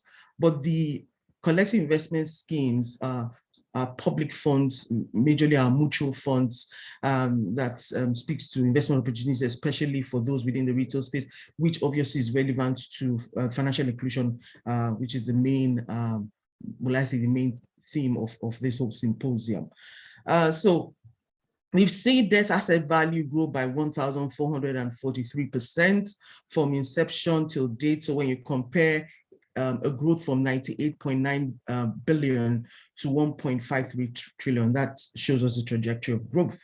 We have also seen number of unit holders grow as well. We've seen registered fund as well. We've seen that grow by 234%. So we initially had about 41 and we're now at 134 and we're also growing stronger. So the types or categories we have span from money market funds to ethical funds, or we also have faith-based funds, Sharia funds, we have real estate funds, bond funds or fixed income funds, we have mixed funds, equity funds as well. And you will find from this graph that there's a lot more activity going on the money market side. And that's because I think a lot of people would rather have their capital preserved and have some kind of return as opposed to some volatility that a few of the other funds may introduce to their investments. Okay, just to speak to financial inclusion, I think from a lot of the reports that have been shared by previous speakers and the report also by FINA revealed that about 38%, I think a speaker had mentioned roughly about 35% of the 105.5 million Nigerian adults, they do not have any form of financial services. And the fact that I see a lot of effort and FMAN has in collaboration as well with the SEC and some of the financial inclusion initiatives that the CBN has been conducting. FMAN has also been part of that to see how we can expand our reach of collective investment schemes and to reach out to those who are financially excluded. So you will find that when you have savings accounts in bank doing sub 3%, in some cases, by the time you withdraw 3 times, you don't get anything. So you'll find them doing from 1.25 to 3%. And like I said, 0% most times, because Nigerians, we've seen a lot of people using savings accounts like current accounts in a bit to avoid COT and things like that. But what will collective investment schemes do better? I will take us through that in a minute. But then the bottom line is for collective investment schemes is that they're a much more viable option than just keeping your monies lying idle in an account or savings account. You could have a split for the investments, like the monies that you have around, some to investments and then some obviously for your daily need. But the issue is we find a lot of Nigerians, a lot of I won't use the word apathy, but there's a snake bite effect. I think Dr. Lueke mentioned that in his presentation, where they think everything's about shares. And so if I put my money there, how am I sure that my money will be complete? How am I so sure that I will not, lose some of my funds? So I rather put it in a savings account and I'll be seeing it there. But there's obviously a knowledge gap. And I would also speak to how, the member companies and also collaborating with the SEC, how we're trying to drive investment education, because that's the gap that we see, and that's why we see a lot of the potential investors falling prey to Ponzi schemes. So CISs are registered. Their investment vehicles are set up, and managed by professional fund managers. These vehicles have trust deed, which or less is a guideline that represents the interests fully of the unit holders. Unit holders are those who are invested in these funds, and these interests are protected. So we have a trust deed that will tell the fund manager how this fund is to be managed. This is the objective of the fund. These are the permissible asset classes that must be invested, that those funds that you put together from these unit holders must be invested in. And so there is the oversight of the SEC, obviously, because these are all SEC-regulated public funds. There is the leg of the trustees that ensure that the interests of unit holders are protected. There is the element, which I'll come to shortly, of custodians that ensures that funds are not commingled with, with the in the accounts or corporate accounts or diverted for use illegal or fraudulent uses by fund managers. And so there are several layers of protection, and I'll come to that shortly. But the most important thing is that in recent times, we have seen entry barriers lowered significantly. In the past, you have to have 50,000 or so before you can invest through a collective investment scheme. Now we have collective investment schemes that entry points are as low as 1,000 naira. And I see a not too distant future where entry points might be even 1 naira or 500 naira, depending on the type of fund and the objective and things like that. So entry points are practically very, very low and are good enough for financial participation, especially for those who are excluded. But we see obviously that there are gaps in knowledge, distribution, a lot more collaboration needs to be done, and we'll get to that. Okay, so just buttresses the point I made earlier on the structure. So you have fund managers who put funds together, returns are generated, these returns are distributed to investors, and the cycle continues. And the parties I'd mentioned are the fund managers, the trustees, custodian, and in some cases you have registrars, but the top three are very, very consistent in the value chain of collective investment scheme management. And overall, all these parties are supervised by the SEC. And so it gives a lot of protection to the investors. So the benefits really, I'd mentioned the low entry barrier. And also I want to speak to technology. I'm very happy that previous speakers has addressed the point around technology. Good enough. Member companies, a number of them have mobile apps that investors or potential unit holders can invest in various options that they have available through the mobile app. Some even have USSDs that you can actually, through the USSD, get the code and then invest. So I think in terms of being poised and positioned for financial inclusion, I see that a lot of our members are beginning to embrace that because we find that with SECS, giving fund managers, the 3-tier KYC, rule, you find that with just your phone number, as long as the monies you want to invest do not go above a certain threshold, I think 20 or 30,000 naira at your first point, and probably 200,000 in a sum total, your level of KYC requirement is quite low. As you increase in the size, or your size of your investment increases, that rule then, of course, kicks, it more or less triggers the need for additional KYC. So already there is that opportunity and that, playing field for growth. And you will see at the end of the presentation how we've seen a lot of growth in terms of number of unit holders from where we were last year. Even now, it's been an astronomical growth in the number of unit holders, and it provides liquidity, low cost. We find people say, okay, with this my 1,000, what can that do for me? The good thing is that if your 1,000 is among a pool of 1 billion or 2 billion, what that interest will command is far higher, in terms of higher returns. Now, speaking to higher returns, than what your 1,000 on its own will command if you put it in your savings account, because you can't even go and place in the bank anyway, because the minimum entry for even blank placement is about 100,000, in some cases 500,000. And so you will find that with just 1,000 naira, you will enjoy the same benefits. And then as those who have sizes that are far higher than that, or investment funds, investable funds are far higher than that.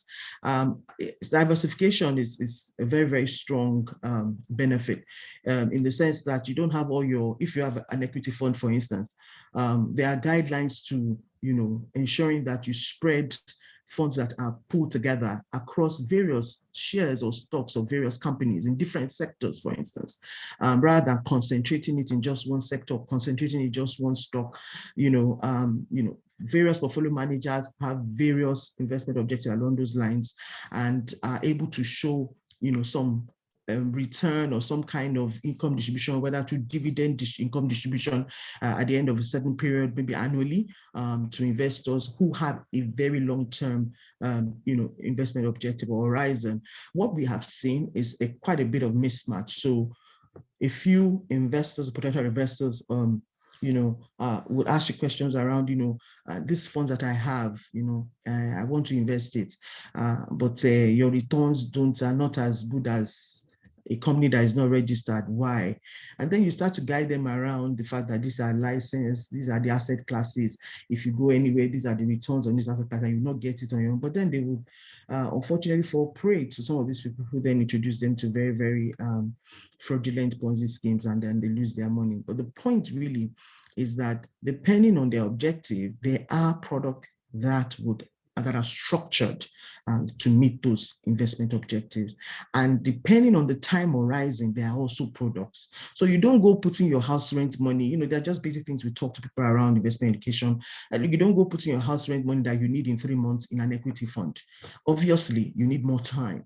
And these are monies that you need to allocate based on what your investment objective is, what your time horizon is, sometimes also based on where you are in the time, in the life cycle. If you're older, then you want to be careful. You are allowed to risk investment opportunities, and things like that.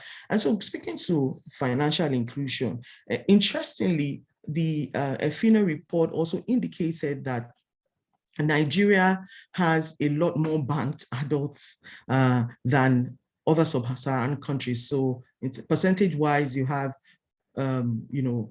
45% as opposed to a few other countries. Of course, these are apart from South Africa and Namibia that have higher percentage of banked adults. But I think the emphasis will be on the red portion, which clearly puts Nigeria way below in terms of its on bank numbers. I think it's a population game. We have a bigger size population than a lot of the other African countries, on the graph. So there's still a lot more work to be done because the level of exclusion is still quite high. And I'm quite happy that representative from CBN has talked about a few of the initiatives going on, and why FMAN is also very positive about this is because there is the opportunity for the CISs and other capital market products to be presented to the unbanked population.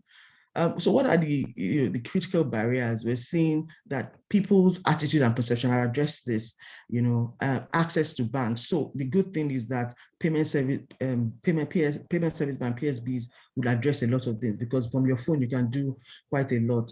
Someone mentioned the MTN offer. It was a very, very straightforward, it was a new innovation, but it worked out very, very smoothly. So that tells us a lot of potential still needs to be harnessed. And people tell you, look, I've not even eaten enough. The country is hard. Why would I want to invest? But little do a lot of the potential investors know that, look, there's opportunity for you to put just 1,000 naira aside in every month or every quarter. Something you can set aside as low as that amount can help you reach that goal rather than just expending all you have. So we on the fund manager side know that still a lot to be done, and we are happy that we are putting things in place to drive that. Unemployment, we can't overemphasize that, and cost of banking. I think the fintechs have come up.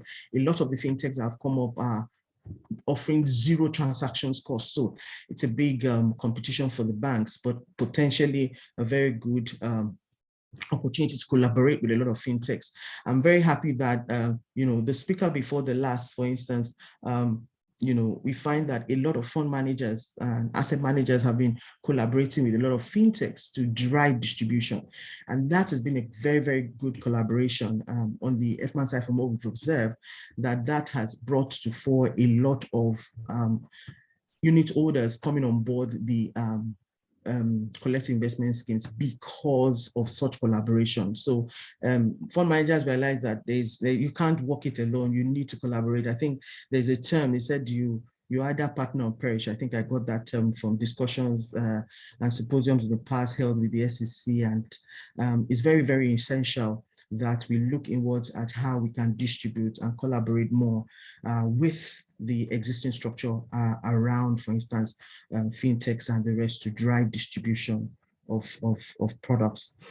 So we have seen and we continue to see that low interest on deposits, one of the reasons why there are barriers to financial inclusion in the country. And we think strongly that if we latch on that, that's the last reason, then the collective investment scheme portends a higher return, portends higher opportunity to make, higher than just a minimum savings account returns on investment. So we know that driving that would help very strongly. And if I may also state that we've seen a growth in our unit holders from about 430,164 unit holders at December 2019.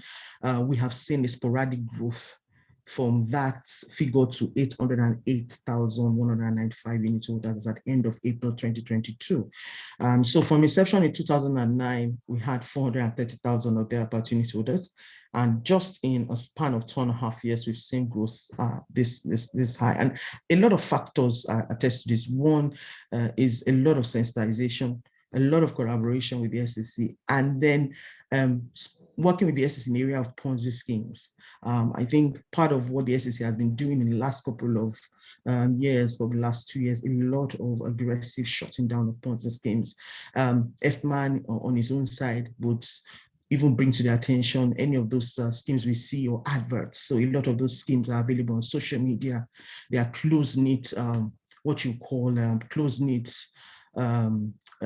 private groups on WhatsApp. So they take you from internet or from social media and divert you into a group chat until they get money from you and things like that, and get to more people. So those strategies and things that have been identified and, sort of like working to ensure that, these Ponzi schemes we stem down the menace, as it were. And this is really a lot of collaboration. So the critical factors for us the take home really is we cannot underemphasize the need for investment education, a lot of publicity, and then clamping down on Ponzi scheme.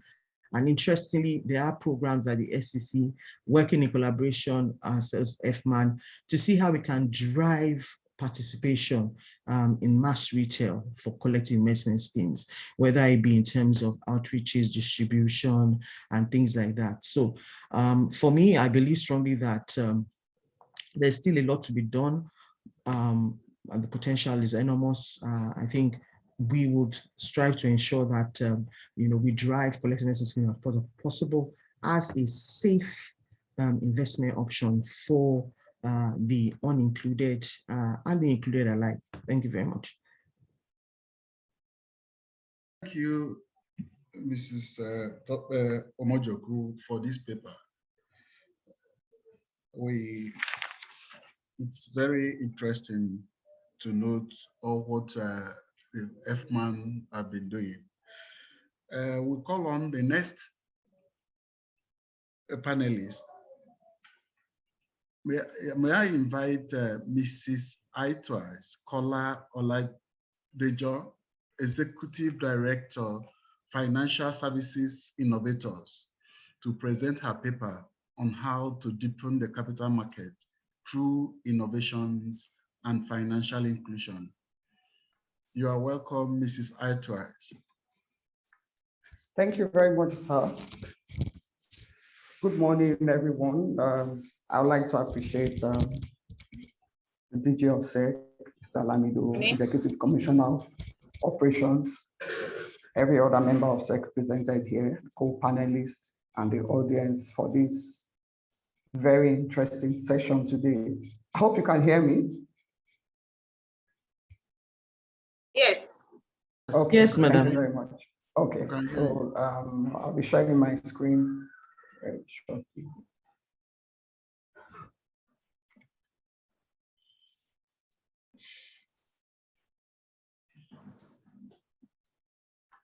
So I'll be talking about creativity for driving capital market inclusion, how to deepen the capital market through innovation and inclusion.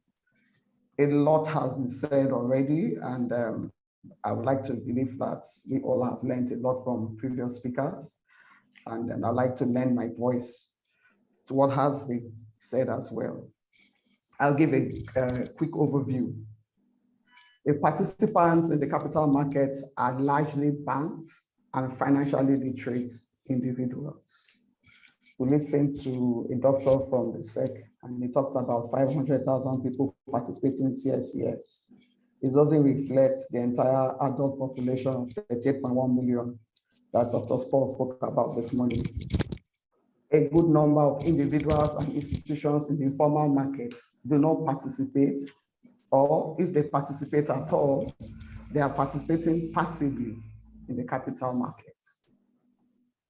According to a World Bank report, the Nigerian informal sector employs about 80.4% of Nigerians, 10% in the formal sector. Sorry, madam, you switched to presentation mode. It's a bit tiny. Okay, hold on, please.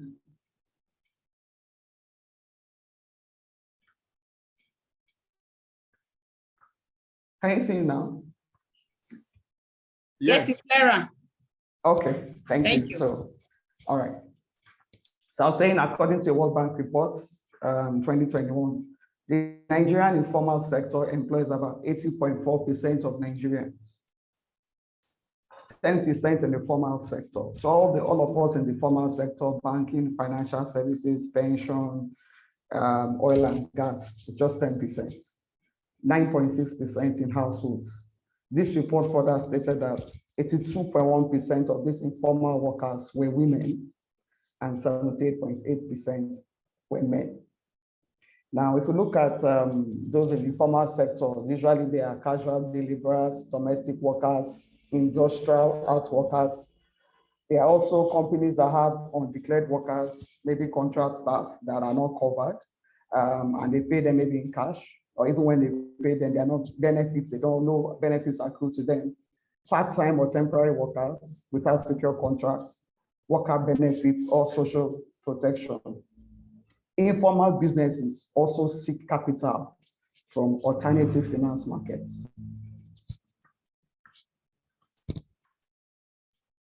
Some problems of inclusion, low level of awareness. The last speaker talked about investor education, and that's very, very important. Even for those who are already financially included or banked, still to not really understand investor products because they are not constantly in your face.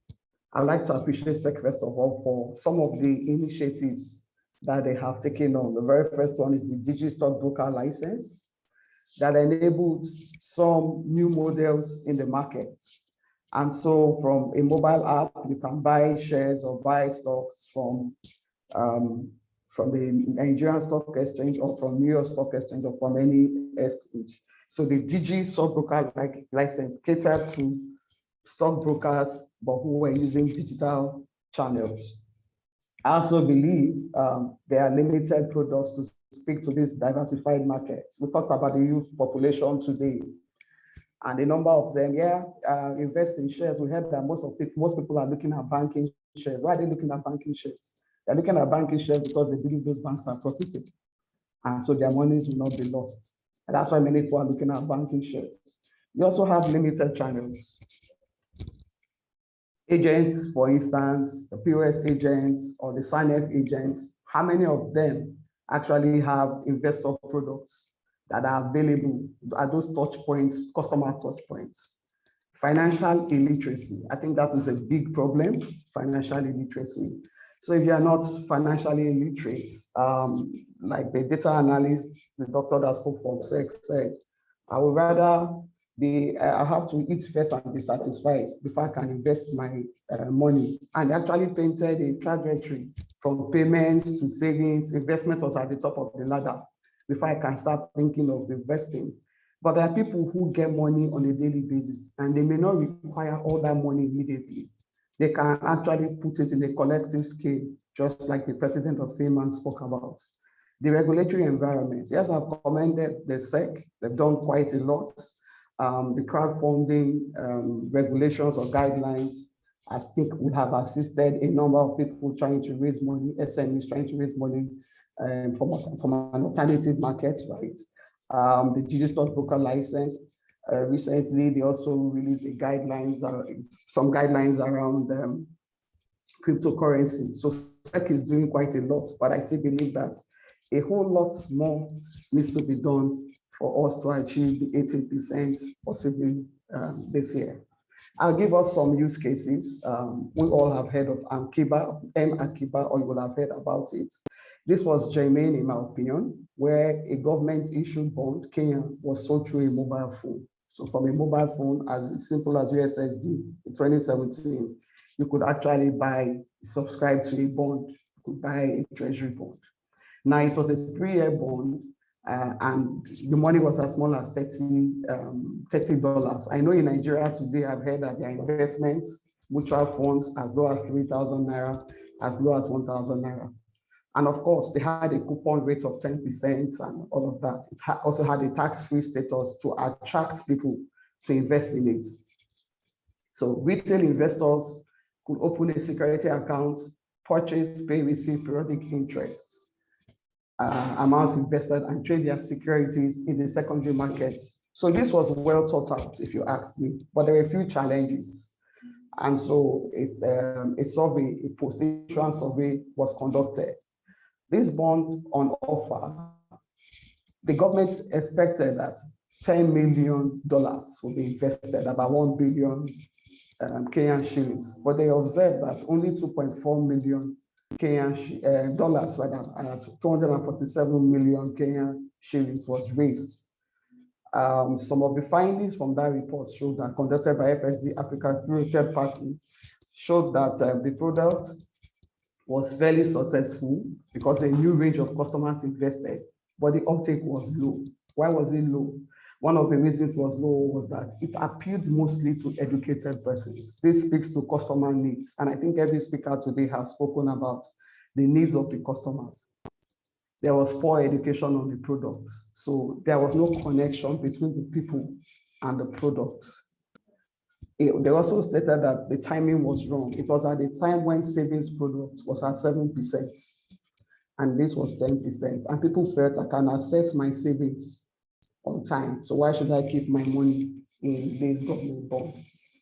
A number of people also felt that there were other investment schemes where they could put their money and get quick car returns. And so it did not speak largely to a good number of people, right? And this is about product development, this is about product innovation. I strongly believe the traditional markets, and they have done a lot to ensure that there is financial stability, investor confidence, customer confidence. We put our money in the banks, we put our money, we invest in the capital markets. We have no fear. We are comfortable and sure that our monies or our investments are safe. However, we need to start looking at disruptive models and thinking of how can we meet the needs, or cater to the needs of those in the informal sector. I don't know if anybody has heard of the mutual insurance funds in Mexico, which is called the Fondos model. What did they do? So this is like mutual funds as we have it today. So you have a product. Is it speaking to the needs of the people? They provided insurance to their members by pulling funds together. And a lot of people do that today. I was speaking to a lady 2 months ago, and she said she was going to get a digibank license. And I said, how are you going to get that? You don't have the money. So myself and friends are coming together. We're going to raise the 100 million to get that license. I'm like, oh, okay, wow. You know, so a lot of people are raising money, but they're raising money outside of the formal market available. And of course, no proper oversight. If the digibank license, if it was not a digibank license, but it was street financing, no overview oversight from SEC, no overview oversight from the Central Bank of Nigeria. And that's why I think that regulators should be a little bit more open to new inventions, innovations, and products. And so these Mexicans, they're farmers, they put funds together to pay for future indemnities that reinsures themselves from major systemic risk that could hurt their members simultaneously. The regulatory environment was favorable to this because they had a rural agricultural framework and policy, regulatory policy in place.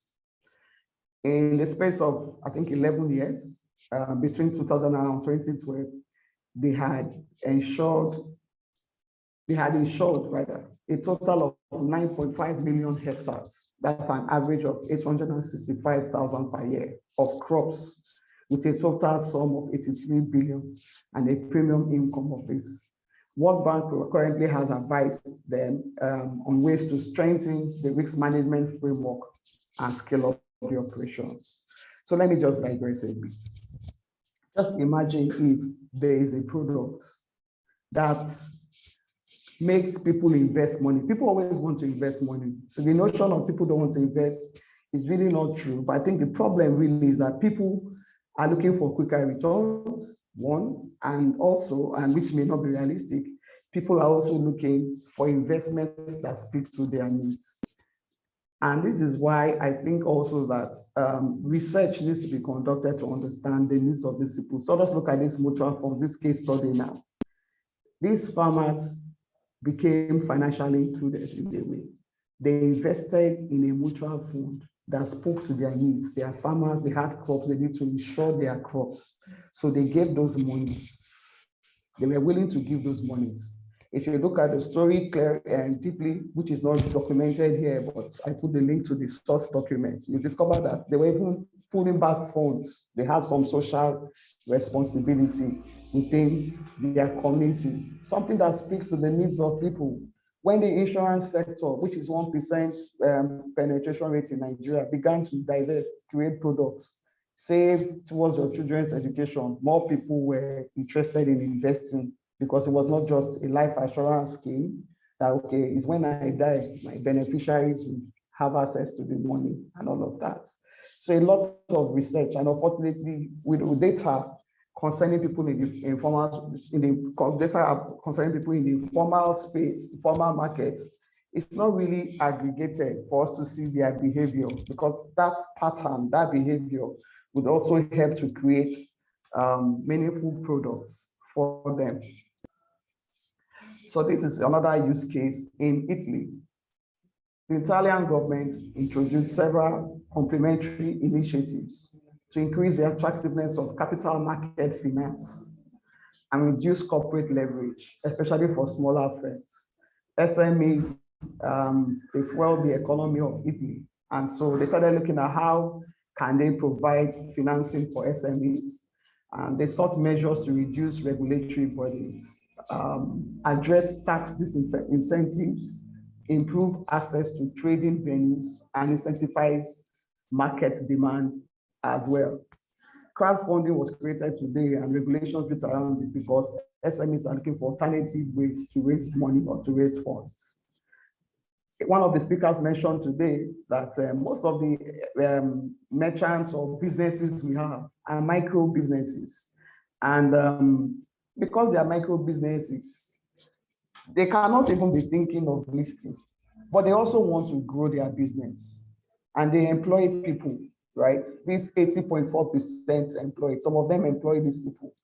And so the only way they can grow, just like Dr. Paul mentioned during his presentation, is to have access to credit, some form of credit. Many have resorted to online credit marketplaces, street financing that are even predatory. And because they are short-term funds, there's a lot of pressure to pay back, and the default rate is very high.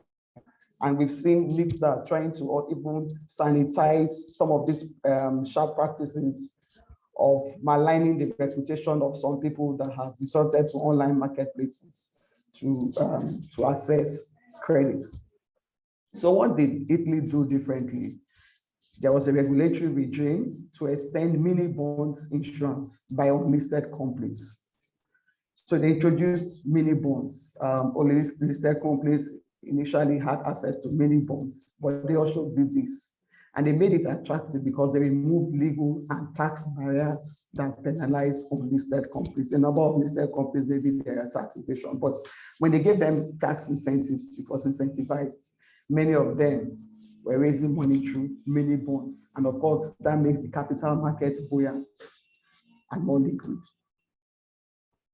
They launched a new market segment they called the Estramo market.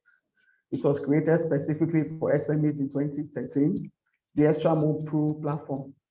guaranteed transparency and efficiency as well. Just like the stock market guarantees transparency and efficiency, corporate governance is in place, go through that regulatory assessments before you can be listed.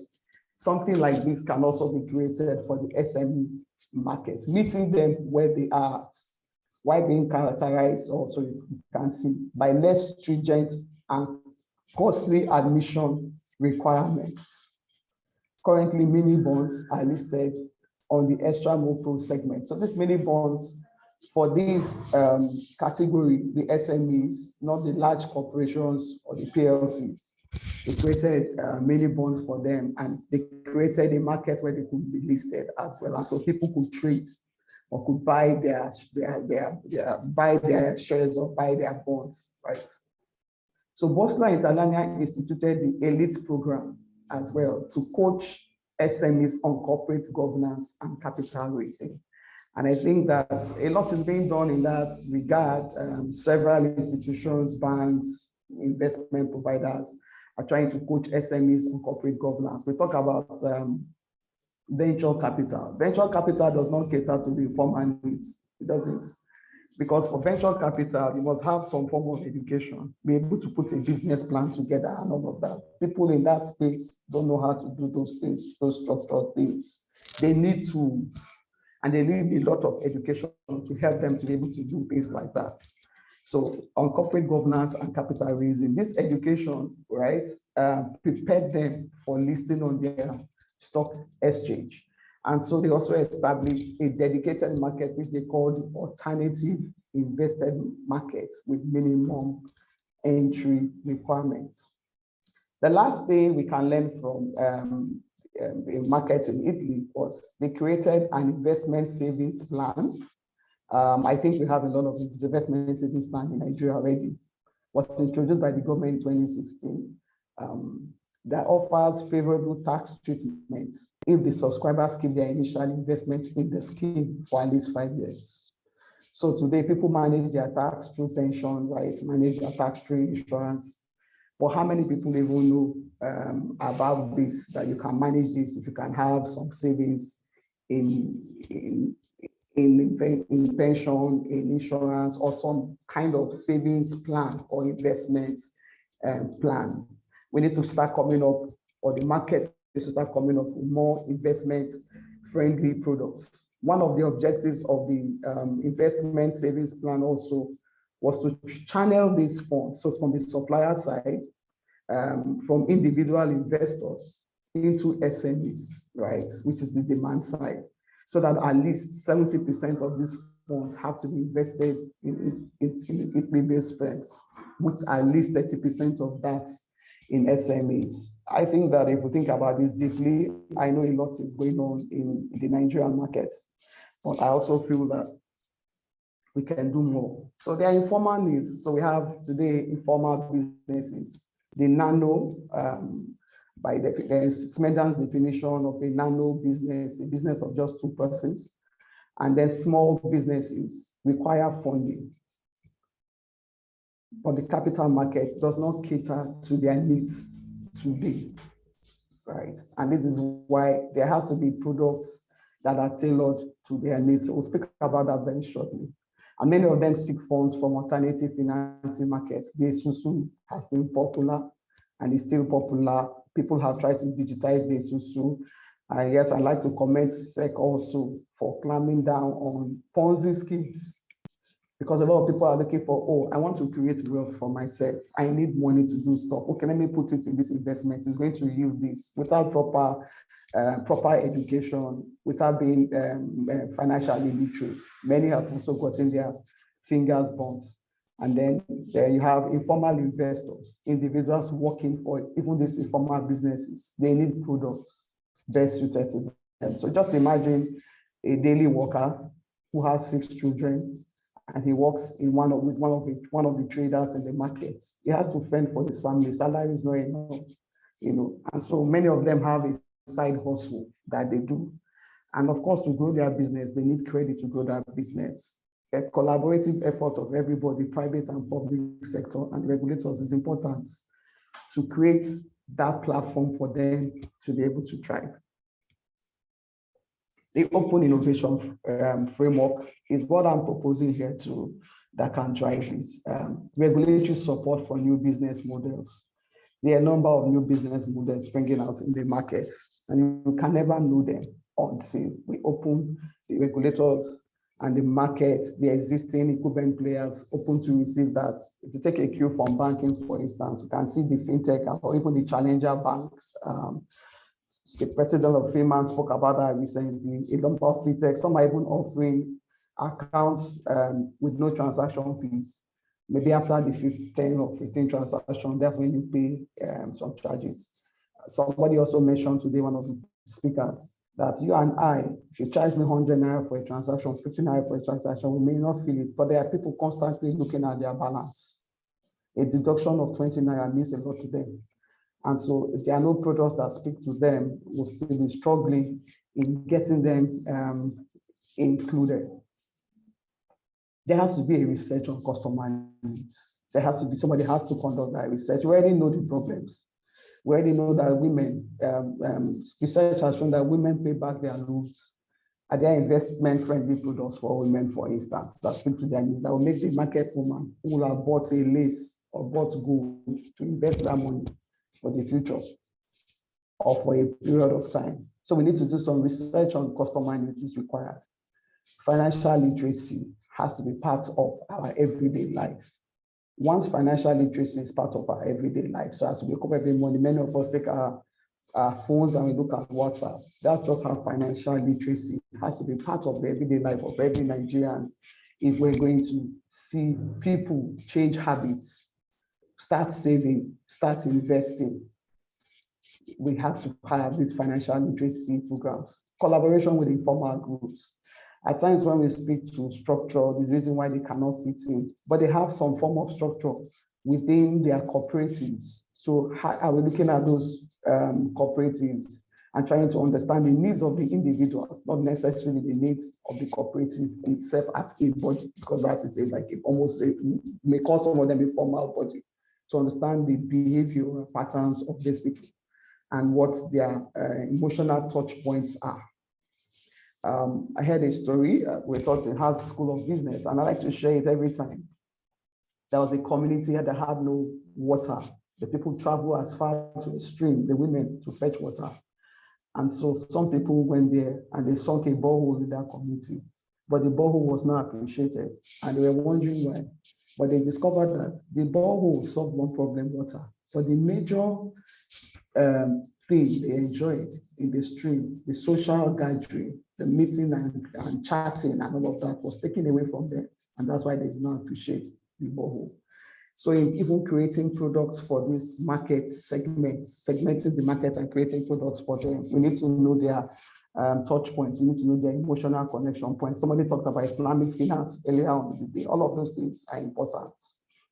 I think like what Singapore authority is doing, I think SEC also can organize innovation challenges to make this happen, organize innovation challenges. So, okay, we want to address some of the needs, capital market needs of people, and make it, first of all, even an idea to gather ideas. And people conduct research and go to these groups and find out from them what will make you invest, why you're not investing, and all of that. What will make it attractive? Those things are important. And of course, you don't need to launch them just because some minimum viable products have been built. They can be incubated. So I believe that we need to develop an open innovation framework, can have government-sponsored innovation challenges. The SEC can put a regulatory sandbox in place. That regulatory sandbox is to monitor innovation, observe so they do a pilot, but you observe the products, you can see the weaknesses in the processes, you can see the weaknesses in the operations and look for ways to strengthen them. It's an opportunity to also license new business models within the space. So you have farmers, you have taxi drivers, you have traders. There are just several needs and several people. And that's why there might be different new business models. At times I challenge the real estate people, the mortgage banks. I say to them, what stops a student from owning a house even while still at school. Maybe not the entire house or only the room. Have you guys thought about it? You know, so you can only think about such things when you have an open innovation framework and you welcome people to speak about things or people to show you what they are currently doing. Those who live the challenges are the ones that see the opportunities and they can come up with products. And of course, under the regulatory watch, those things can be refined.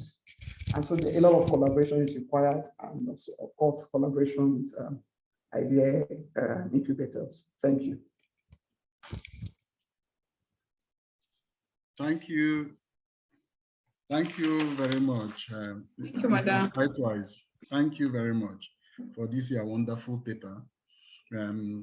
May I invite Mr. Isaiah Owolabi, the CEO, EFINA, Enhancing Financial Innovation and Assets, to present his paper on the topic, Enhancing Financial Innovation and Assets, with focus on capital market inclusion. Mr. Owolabi, you are welcome. Thank you very much. Put in my slides.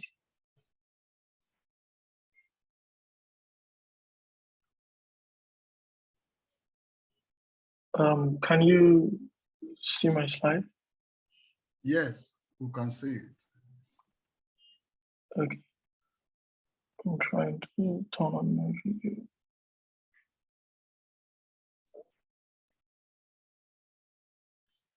Okay.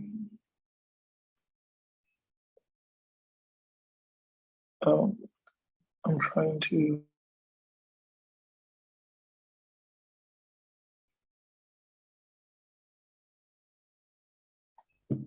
Hello, can you hear me? Yes, we can hear you.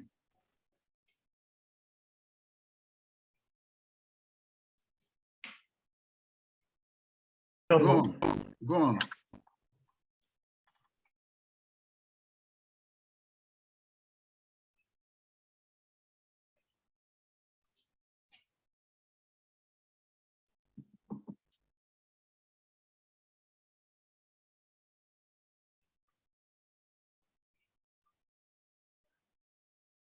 Hello, Mr. Owolabi. Can you hear me now? Yes, we can hear. We barely hear you, but continue. Can you hear me now? Continue. Okay, thank you very much. Going to be speaking on enhancing financial innovation and access with focus on capital market inclusion. How can capital market drive inclusion through innovation and access? What are the readiness of innovators for creating capital market access? Once again, I want to ask for permission to stand on existing protocol as I continue this presentation.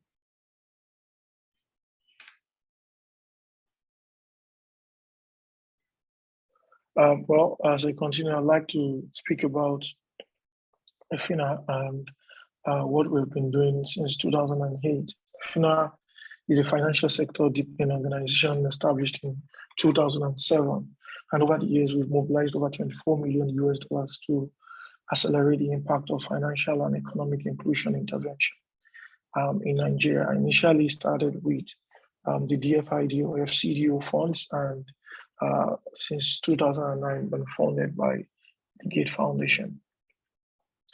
Well, to give some sort of background or context to the conversation today, I know a lot of speakers have talked about the statistics about the number of people that are financially excluded, especially adults, when we talk about financial services and products. So I would not be reiterating any numbers.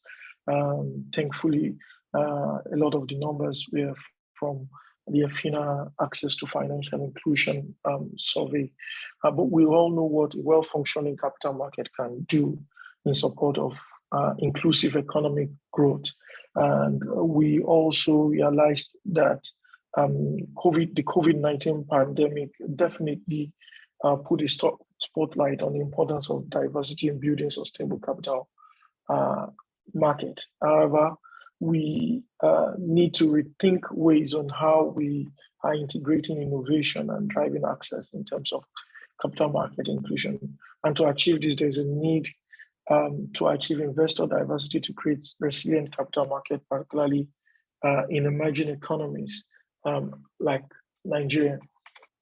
But from our lessons and experience over the years in terms of the work that we have done in the research and data collection space, and also our engagement with policymakers and key actors in the private sector, we have identified 4 key levers through which fintechs are driving financial inclusion in the capital market. And some of these include access, pricing, product design and innovation, and education perception. And if you think about access to savings, for example, over 3 million customers on savings platforms like PigVest and Cowrywise, that's a lot. And if you think about the cost of infrastructure that they use to put these 3 million people compared to, for example, a commercial bank, you see that there's a big opportunity when we think about innovation and financial inclusion. Also, if we look at pricing, and we see that fintechs are currently offering 2 to 3 times the interest rate on savings compared to what the traditional players are doing, we see that there's actually big opportunity in the space. And if we also think about product design and innovation, especially in terms of savings and wealth management, we see what's currently happening with, for example, fintechs like Cowrywise, and how digitization of cooperative and saving through fintechs like Ribi, and also digitization of Isusu model is transforming the inclusion space. And definitely, a lot of people have talked about why we cannot relent on our efforts to continue to accelerate the impact of financial inclusion education or programming across Nigeria. From a finance survey, for example, it's easy to correlate the level of education and access to finance. So, and also we take this a step further at a more system level approach to think that the more customers are educated about what different financial products is for them, from banking to insurance to pension, and we see a lot of that transitioning. So many embedded insurance products these days. So some people are even not calling it insurance anymore; they are calling it protection, safety, and so many other names. However, the sole purpose of this is not lost.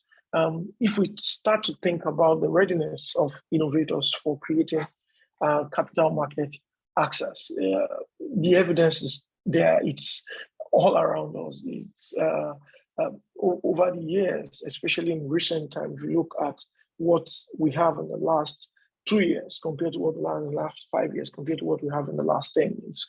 We continue to see the proliferation of fintechs in the market space. And there's a rising fintech activity even in wealth management, and unmet need for better return.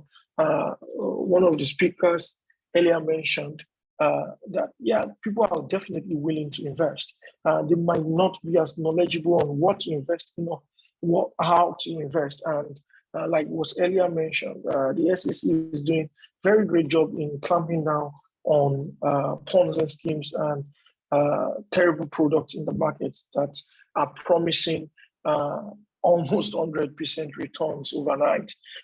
That's not the kind of evolution that we want, especially if an emerging economy like Nigeria. But then we can see also promise in savings product, wealth management products.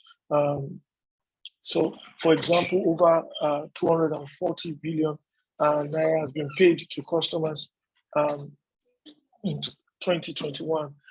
If you look at platforms like PiggyVest, Cowrywise, and other fintechs related platform. Well, it's also important for us to think about how innovation is driving capital market inclusion.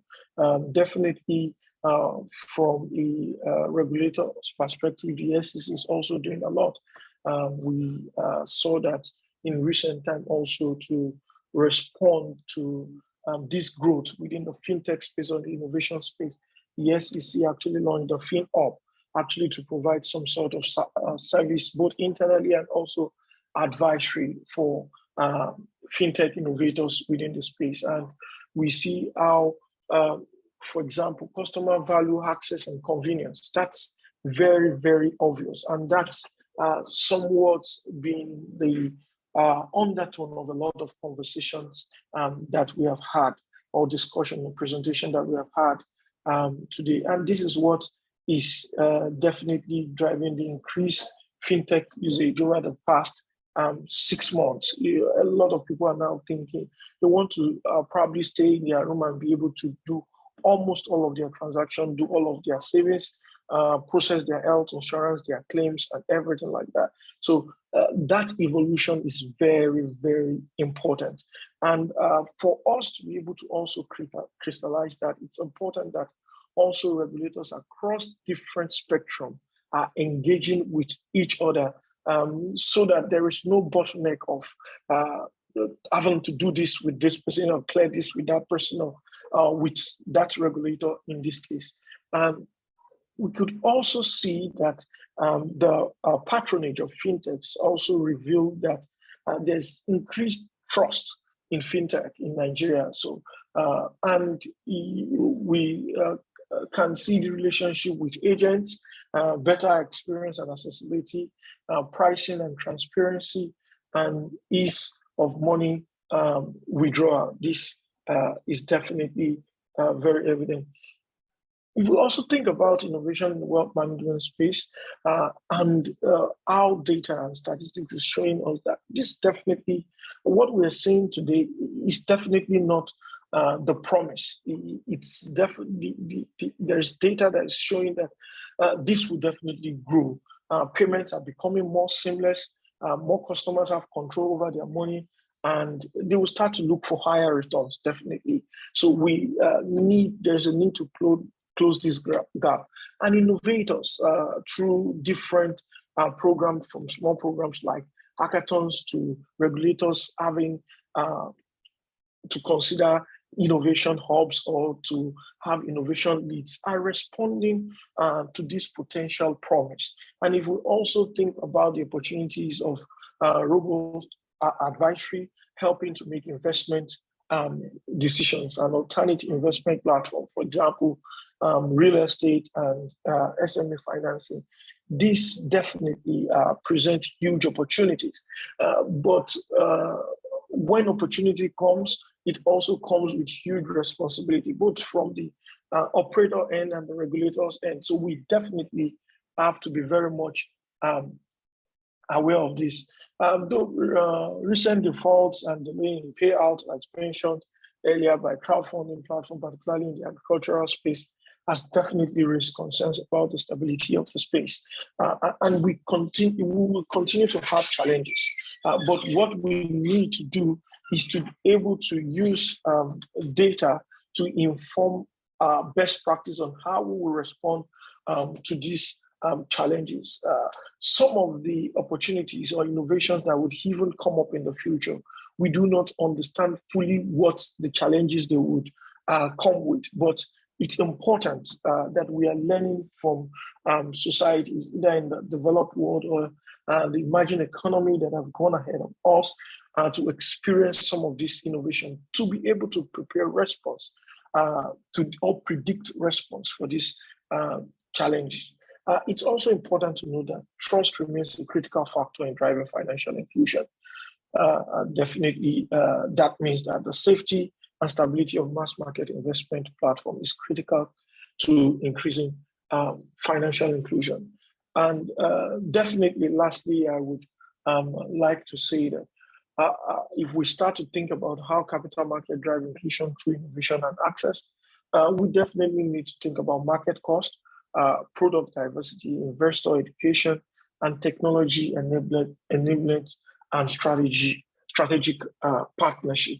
And if we start to think about cost being a key consideration, it's very important to think about cost. Depository and exchanges have taken strong measures to improve operational efficiencies and reduce fees, and definitely focus on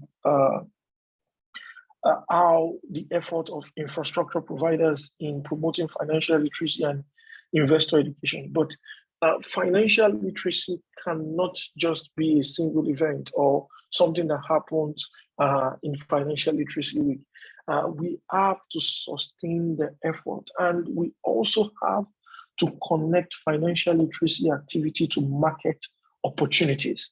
That's when we can have the potential of yielding long-term economic returns on this. And also, if we see how fintechs have leveraged mobile platforms to actually engage their customers, we see the potential of also leveraging similar platforms to engage with potential customers and even investor in the space. And lastly, if we talk about, we cannot definitely overemphasize the role of technology and enablement in the space, and also strategic partnership. Like they always say, or that as we would recently say in the development space, that collaboration is the new competition. So if you want to remain competitive in the space, it's important to consider strategic partnership and collaboration to accelerate the impact of whatever investment that we are making. And we see that the capital market infrastructure and landscape has grown to include fintechs and startups that offer products and services across the value chain. Exchanges and depositories are forming strategic partnerships within these entities to adopt new technologies that help to enhance access to previously underserved customer segment at lower cost. And as I close today, I definitely want to say something that it's important for us, every one of us on this platform, to realize that privilege is invisible when we have it. As much as possible, if we talk about financial inclusion, it's important to think about the bottom of the pyramid and how to make sure that whatever program or product or service at the capital market, regulatory end or operator end of things that we are implementing, it's important that we make sure that we get that privilege to the millions of Nigerians, over 30 million of them, that are currently financially excluded. That way, we can easily say we have both a comprehensive financial inclusion program that is not just for today, but also sustainable to meet the needs of future generation. Thank you very much. Thank you, Thank you, Mr. Owolabi.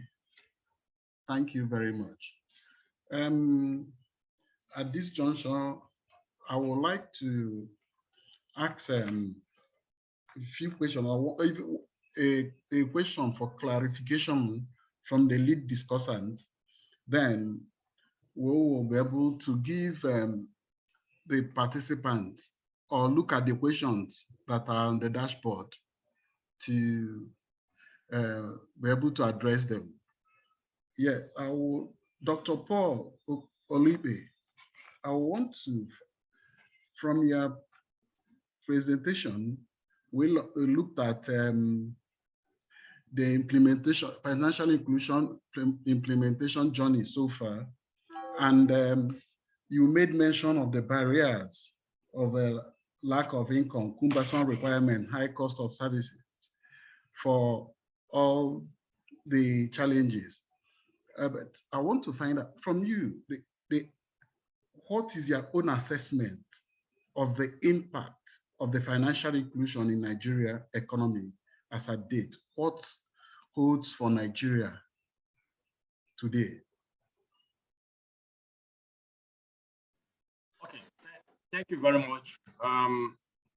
Although much of the assessments that have been undertaken tend to be a bit conservative and sometimes pessimistic as to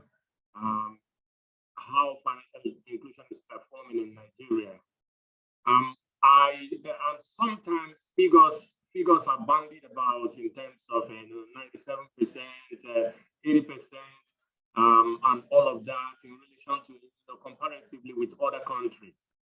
But then sometimes what often tends to be ignored is the huge size of Nigeria. Nigeria is about 200 million people. In terms of landmass, Nigeria is 5 times the size of the UK. We do have a lot of potential. We are the largest Black African nation, in this hemisphere. I mean, in the world. I mean, so sometimes 2% movement in Nigeria, 2% positive movement in Nigeria translates to millions of people. And for other countries, that may be their 30 or 40%. So what I'm saying in essence is that we are making progress. Although in comparison to our size and really overall absolute percentage, it would be seen as moderate, incremental. But then progress is being made. But then we can always do better, and so that's why what we are saying is that the progress that has been made in Nigeria, we should look at our size and the absolute numbers of people who are outside the financial services framework. And that's why sometimes we do not want to, give ourselves kudos in that way, so that we do not relapse, we do not relapse into complacency. So we want to keep pushing at the boundaries and keep pushing and testing and challenging ourselves to really, onboard more people. But I can tell you, we're making a lot of progress on multiple places. I visit other countries. And we have been on a benchmark of countries as well recently, especially last year. We benchmarked Mexico, benchmarked Kenya, Rwanda, and we've looked at multiple other countries. And Nigeria is not doing so badly in terms of figures on the ground, in terms of access points and what is being rolled out. But still, relative to our population, the reality is that we are still at 54.1%, and ideally, we should include everybody in this particular basket of financial inclusion. Thank you, sir. Thank you very much. Thank you, Dr. Onipe. One quick one. Can I turn to Mrs. Omojoko? Mrs. Omojoko. Yes, please. Okay. A quick one. What is the, Yes. the low-hanging fruits for the FMAN in using the collective investment scheme to drive inclusion in the capital markets? The low-hanging fruits. Okay, I think a lot of us have spoken to that. One for us is, education. We see the gap in that area, and we can't do it alone. So we've identified with, potential partners to do it. And I think one, of course, the regulator, the SEC and FMAN, we're doing a lot in that area together. A lot still can be done, and there are plans to do a lot more.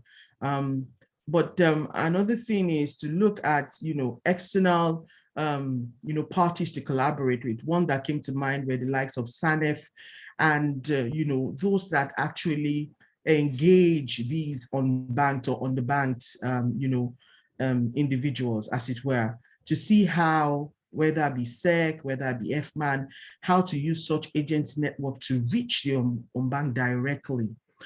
Is another thing to do. But for low-hanging fruit, I think, is education. Is looking for ways to get people more, knowledgeable in the areas of collective investment scheme, investment option, and the fact that you don't have to be very wealthy. I mean, there is a, how do I put it? There is a thinking, a notion, and there has to be a paradigm shift that you have to be very rich to invest. You find that a certain class of people believe more that savings is for me, not investment. Investment is for rich people. And I think it's really reorienting people to say, look, investment is for everybody. And there are opportunities across board because the barriers of entry are very low. So education for us is very key. and amongst other things, including getting more of our members to embrace technology for distribution purposes and looking at collaboration as well. So education, collaboration, and spread of technology or use of technology, adoption across board. Thank you. Thank you very much.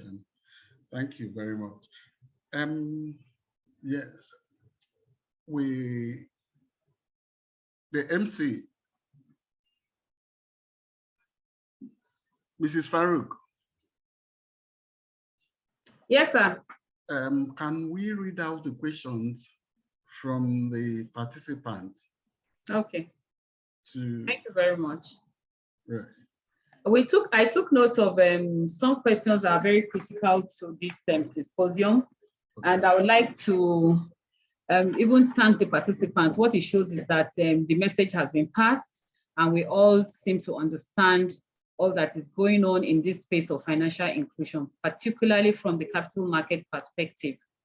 Okay, so I have a few questions here. There's a question from Elizabeth Ibiloye, and she's saying, we're thinking of ensuring the inclusion of, okay, no. Okay, so she said she wants to see a situation where investment or business transaction can be done on accredited platforms. She's been doing business across South Africa and in the UK on such platforms. She's wondering what is being done in our own environment, to provide such opportunities for investments. Are we going to take all the questions at a time, or as we take, where the facilitators will respond, or how do you intend to manage it, sir? Maybe three questions. Let's batch them. Okay, because I have a lot that Mr. Steve Nwachukwu put down as comments, and I would like to throw to the House. So maybe we'll take that question and another question around what is SEC doing to improve transparency and accountability on mutual funds. Suleiman said there has been lacking, and this has been lacking, and it discourages investment in mutual funds. So I think that is focusing on the FMAN, madam.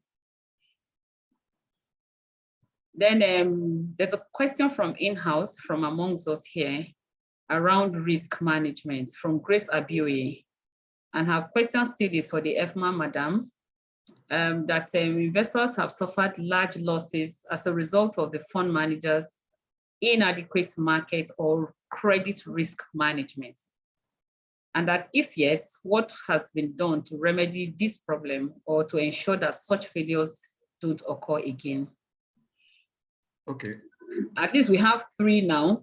Yeah. But I would also be very glad to read out all that Mr. Nwachukwu Steve commented. Okay, hold on to Nwachukwu's comment. Okay, sir. Let Mrs. Omojoku respond to Grace Abioye's issue, and before we turn to Nwachukwu. Okay, thank you very much, madam, and thank you, sir. The question, I think the initial question around platforms, somebody that is in South Africa investing across, but there's no suitable platform. Oh, okay, right, okay. So I think it's important for people to know that there are licensed regulated fund managers. You will find a list of these fund managers on SEC's website, and you will find it on our website, www.fman.com.ng. fman.com.ng. On that website, you will find the list of those accredited registered fund managers, as well as useful links to some of the websites of some of the fund managers. And so you will find from those fund managers' website that, for instance, you can invest in the mutual funds that they have through their website. Some of our fund managers have mobile apps, and you can also find information on those mobile apps available on their website. So you can go through that means as well to start your investment journey with through any of the funds that they have available. They also have in-house funds that are also have SEC oversight, but may not have the same infrastructure or what would I call parties that are listed earlier that CISs have, which includes trustees. But these funds, the good thing is that they are in custodians as well. So they have what you call structured products within their system that you can invest in. But these are for qualified investors, and the full picture and the risk and all other necessary information they would provide to you. So just visit our website to check these authorized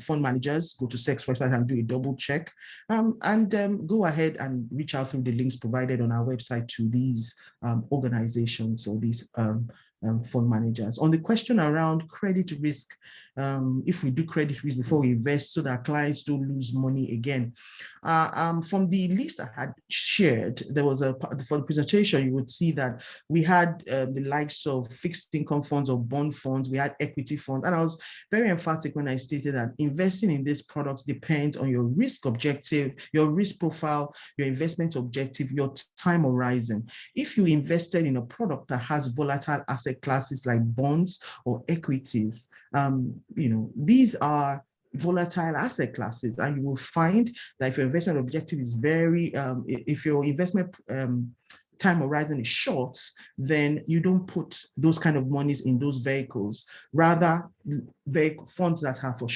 longer term investment purposes. And so whether you have a 1, 2, 5 year horizon, you just keep building it. Like some people mentioned the annuity products that insurance have, you just keep building it in those mutual funds. The good thing is that they're open-ended. You just keep putting money in there until you sort of like get to that point where you can take it out. By then, obviously, you then want to look at the risk, look at the valuation of the investment at that time, whether it makes sense to exit. In terms of credit risk profile, at the moment, credit assets are not permissible, save for bonds. These are either subnational, or national bonds, and it's in cases it has to be what you call corporate bonds as well. But all these are approved issued by the SEC before fund managers can invest. So I'm not quite certain what kind of risk analysis we need to do in terms of credit, right? That we need to start getting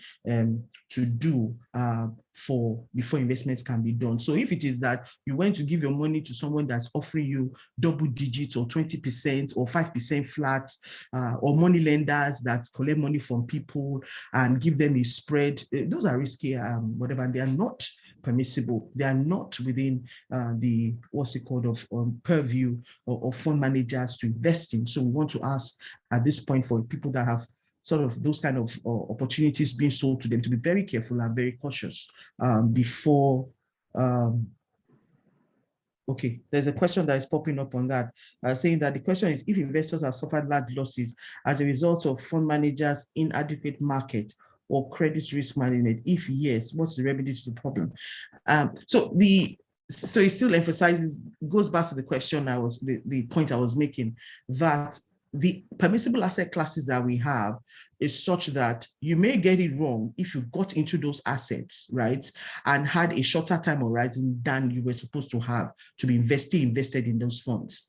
So if you invested, because the question came up again, I think the person is trying to re-emphasize that. So I'm not sure what fund you invested in, but if it's a bond fund, for instance, and you have lost value as a result of that, then obviously your time, or these times that we are in, the underlying assets for bonds have been very volatile. However, those who invested probably 5-6 years ago may not have that story to tell. So it means that from some type of investment, you need to have a waiting power, a staying power. If you do not have that staying power, the advice is for people to be invested in less volatile asset classes, right? Money markets of this world, in money market fund, you have treasury bills, bank placement, bank acceptance, commercial papers that are short-term below 1 year.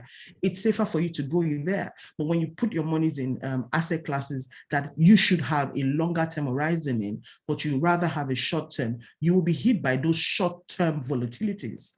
So the advice is know what your money is for, invest in assets in mutual fund types that match that, so that you are not open to those vagrancies. And if you are open to them, make sure you have an over a year above, investment horizon. If you have suffered some loss, the feedback may be that, given what the underlying assets are, do you want to wait it out? One, do you want to buy more so that you are buying more at a lower price or a lower unit price, so that at the end of the day, the average price to you or the average cost to you will be, will lower the impact of the negative valuation you're suffering at the moment?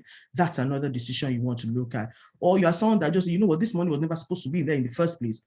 I need to pay school fees in 3 months' time. I need to get out. So that's amongst those three could be part of what you need to consider before you sort of like jump out to say, I'm not going to do this. It doesn't match me, or I need the money now. So there are factors you need to consider, because if in terms of risk and management and all that, the SEC has full oversight on the products that are being managed. There are trustees to these funds that ensure that the trust deeds is being adhered to and the like. So we need to really educate clients or unit holders around making investment decisions. Don't just go by because it sounds like the best thing after fried chicken. No, know what you stand for, know your objective, right? Don't be interested in just the short-term return. Find out what the underlying assets are. These are questions you should ask your fund manager. Don't just say, oh, the returns is this. Ask them, what are you investing in? Ask critical questions so that you don't get beaten, or so that you don't just follow the bandwagon. Thank you very much. I'm not sure if there's another question or if my answer sort of like answers a lot of the questions. Thank you. Thank you. Mrs. Farouk. Yes, sir. Okay, I think there's another leg to that question that says when they suffer those losses, what do you do?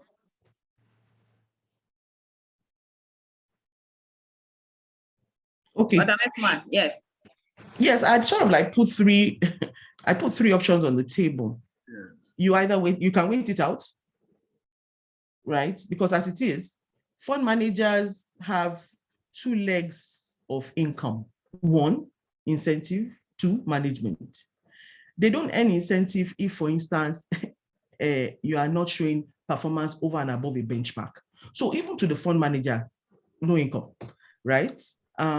So it's SEC has made it fair enough. But you will get a management fee. And the sad thing is that if you get a management fee, it's also capped. SEC has capped all these things. You can't go beyond a certain limit.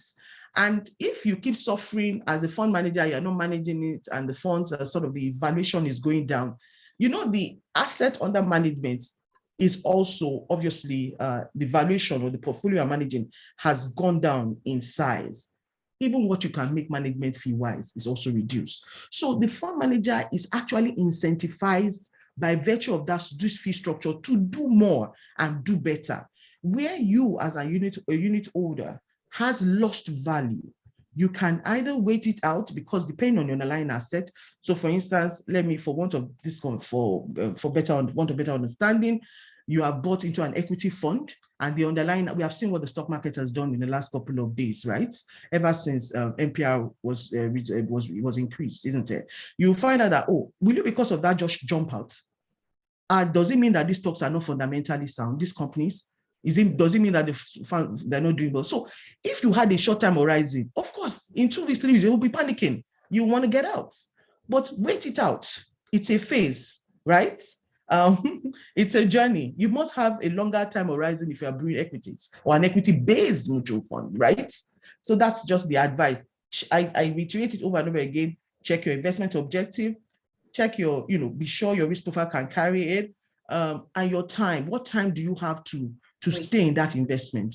Share your monies around those critical areas. If I have, let's say, 1 million for want of for clarity's sake, and you know that you need 600,000, which 60% of that money between now and say December, don't go putting that money in in an equity-based fund or fixed income that could, sort of, be jostling in value because of certain factors. Put it in a money market-based fund, and then if you have the 400,000 or 300,000, you can put it in something longer term because you don't even need it for another 2 years, for another project in another 2 years, and keep building that until you max up to where you're going. I hope that answers the question. Thank you. Thank you very much, Madam. So, Mrs. Farouk, continue with Nwachukwu's question. Okay, before I go to Nwachukwu, there are these two questions that I think are critical for us to pay attention to. There's something around dividend that I will speak to, but because it's not directly related to what we're saying now, it's important I still mention it. Is from the lady in the UK. But again, this Mohammed Murtala Abdurrahman is asking, what additional effort is SEC and other stakeholders doing in increasing financial inclusion through deploying non-interest products? We have seen the growth interjected in the sector by the issuance of FGN Sukuk. Are you taking all down, like 3 down, then we pause? Yes. Okay. So we'll batch them. Okay. Then there's this question from Patience Isi Iwolame. Has the CBN studied the success of M-Pesa in driving financial inclusion in Kenya and how this can be replicated in Nigeria? I think this goes to Dr. Paul.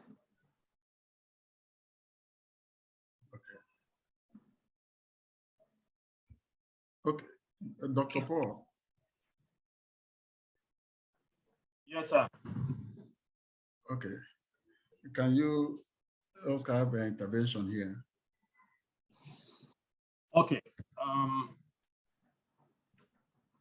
Yeah. I thought someone else addressed the non. You want me to address both the non-interest products and? No, okay. Just. Okay, I will address that of M-Pesa, right? Yeah, yes. Just the last. Okay. Okay, thank you very much. Has the CBN studied the sources of M-Pesa in driving financial inclusion in Kenya? Yes. We were in Kenya last year, around October, November. We were in Kenya to study the growth of, because it was a high target country for us in terms of learning and benchmarking to try and replicate what they have done. But please bear in mind that, jurisdictions differ, demographics differ, culturally, socially, and otherwise.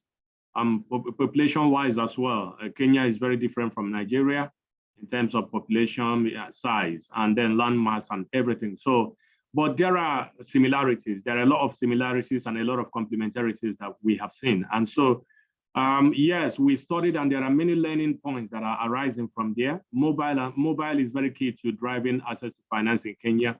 M-Pesa was successfully deployed on mobile phones and through wallets and all of that. But there is also a regime of protection that has suddenly, come up. And initially, M-Pesa wasn't that regulated. I mean, they were really moving ahead of regulation until the regulator finally realized this is really snowballing. And if we do not put risk management frameworks in place to try to manage it, then it may get out of hand and people may lose their money and all of that. So currently, there is this retrospective regulation that has occurred, and they're bringing M-Pesa under the regulatory ambit and to try to mitigate risks that may occur, through extending that service.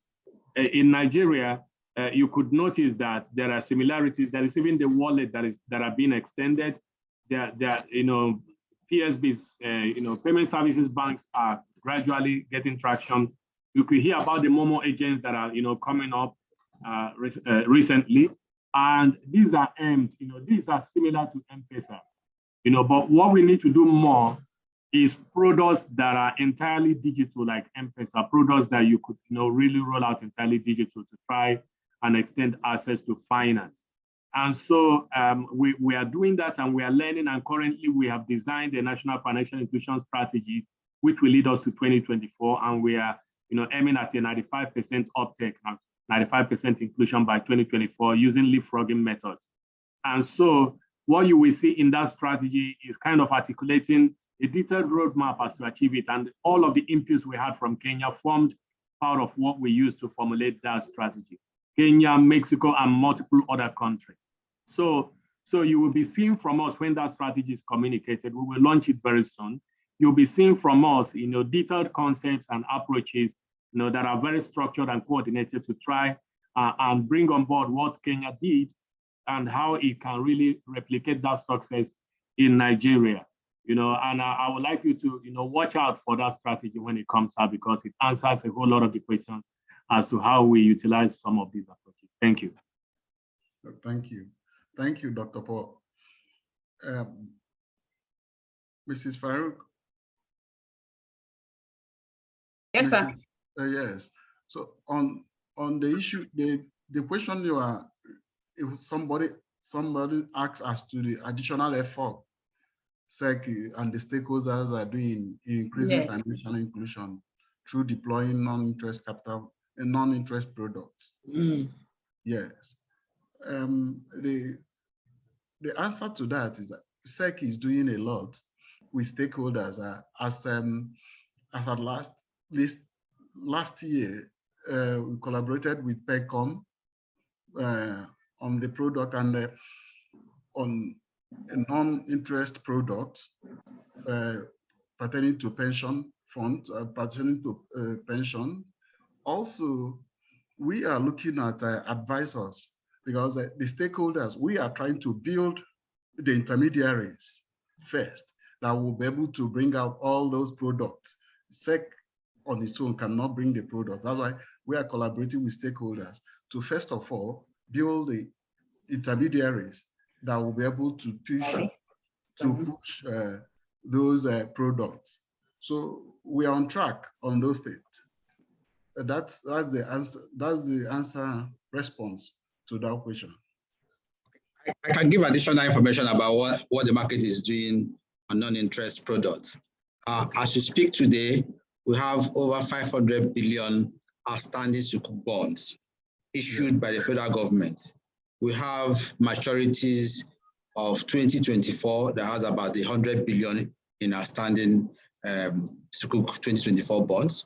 We have another 100 billion in outstanding 2025 Sukuk maturity bond. Then we'll have about 200 and something billion in 2027. And just last year in December, the federal government also issued another tranche of Sukuk bonds, 2031 maturity. And all proceeds from the Sukuk bond issued by the federal government are channeled towards road rehabilitation and construction all across the nation, all across the 6 geopolitical zones in the country. We have also seen some states come out to issue Sukuk bond. In fact, Osun State under Arebosola was the first to issue a Sukuk bond in the country. We have also seen, I think, Yobe State or so, who have also come to the market to issue a Sukuk bond. And all these issuances were sold through the capital market, through the stock exchanges and stockbrokers, and they were very retail in nature. And because we have an exchange, both Sukuks are listed on the FMDQ and the NGX, there's liquidity to those instruments. So if you contact your stockbroker, he'll be able to help you achieve liquidity in case you need to sell before maturity. The Sukuk products are already in the market. It can be better. We are beginning to see even non-sovereign institutions or government agencies come out to issue non-Islamic or non-interest products that the capital market will play it. We've also seen a lot of financial institutions that have just focused on non-Islamic capital market products like Lotus Capital, like Jaiz Bank and Taj Bank. I think a whole lot is happening in non-Islamic, non-interest products in the capital market. Thank you. Thank you, Mr. And Mr. Nessa, if I can mention as well that we have CISs that are non-interest based as well, right? Okay. So you have a few Sharia compliant funds. I shared that in the presentation. And the good thing is because they are mutual funds, what that would do for someone investing in it is, they are open-ended. So if you want to exit today, for instance, you invested a couple of months and then you want to exit, the fund manager would need to take you out, and you have access to your liquidity. So there are those products available even in the collective investment scheme space. Thank you. Thank you, Madam. Okay. Any other question? No questions, but some comments. Okay. Okay. We don't have time. We don't need to start reading out the comments. Do you need to read out the comments?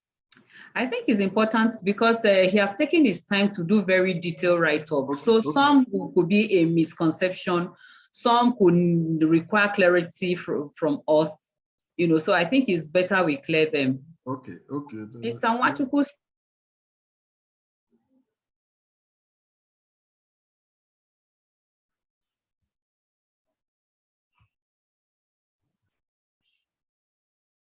Hello? Hello?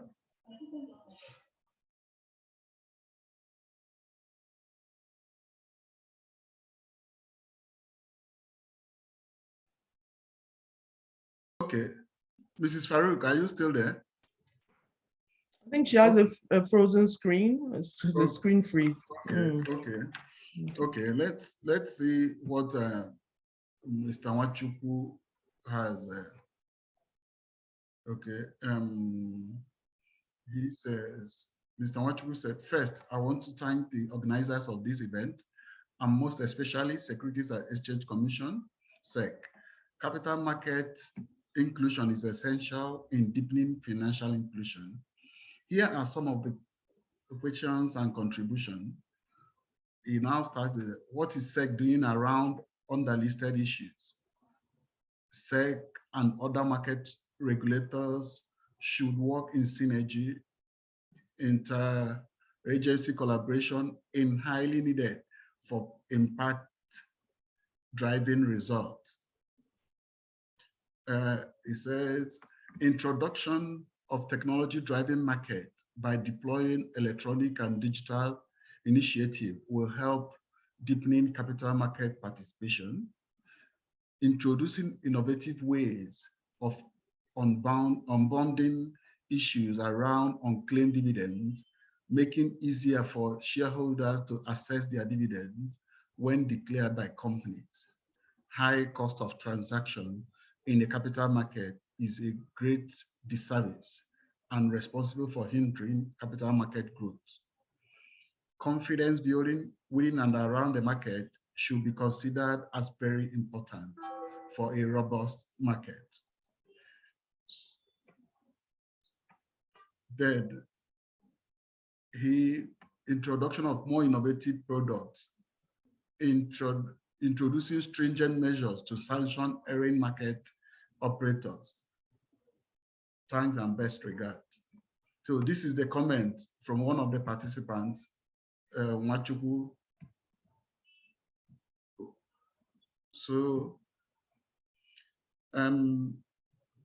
we have heard him. We have heard what his own contribution to the discussion. But I would like to thank the panelists for their time and for honoring our invitation. In wrapping up and take away from all what have been said here, that the capital market can enable financial inclusion by providing investment opportunity for people at low income segments of the economy through CIS. Also, there's a need to embark on financial literacy on capital market products and also consumer protection mechanism. There is a need to leverage technology as it makes capital market faster, cheaper, and more integrated. New firms and new products to accelerate capital market inclusion. So we need to continue to look at lowering the barriers of entry into CM capital market for certain threshold, as level of exclusion is still high. Then again, we'll look at, there's a need for us to look at other jurisdictions to learn their initiative and positive steps they pass through to get it right in driving capital market inclusion. In the issue of the need for creativity, there's a need for creativity to enable capital market inclusion, which issues or rely on collaboration with the informal group and other stakeholders, regulatory support for new businesses model, do new business model, and research on customers' need and organize innovative challenges by regulators. Then the last issue mentioned here is the 4 key levers through which fintech are driving financial inclusion in the capital market, where we have access to financial products, pricing, that's financial affordability, product design, innovation, and investor education, and the readiness for innovators for creating capital market assets. So with this, I thank the panelists for this wonderful presentation and the discussion. The next thing to do here is the issue of based on the agenda, we need to call on our rapporteurs to give us their communique, what we have agreed here. And okay, so the rapporteurs, can you please post your communique? The chair cannot post for them.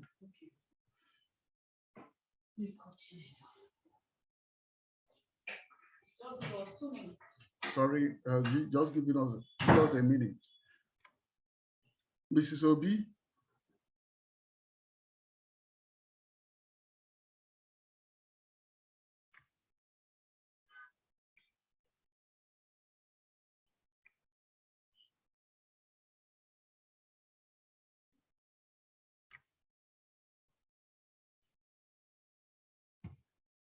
Was Chinedu? Mr. Sakwe? Yes, sir. Can you access the communique? Can you post it here? It wasn't shared with me, sir. Sorry? It wasn't shared with me, sir. Okay. Okay, it's not shared with you.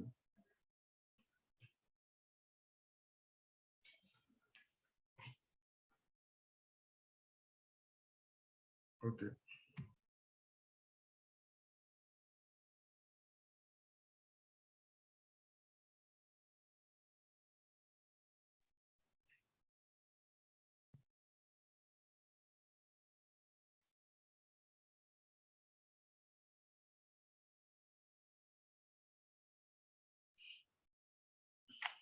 Or do we, in order not to waste time, do we upload the communique and have our closing remark and close this session?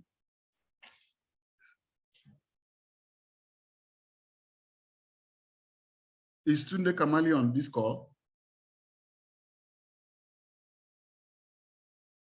Tunde Kamali?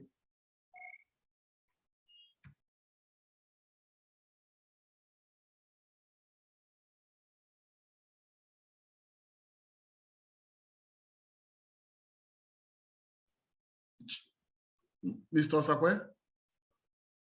Mr. Sakwe?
Hello, Mr. Sakwe?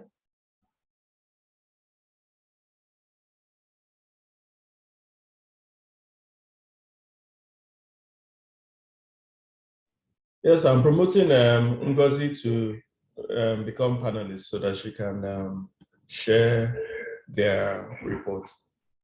Can you unmute Mr. Kamali? Okay. As well. Unmute Kamali. Can Ngozi hear me?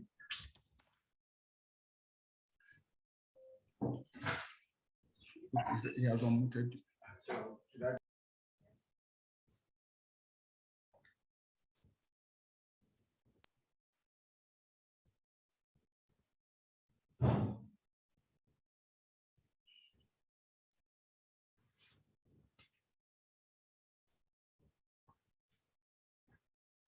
Mr. Chedu.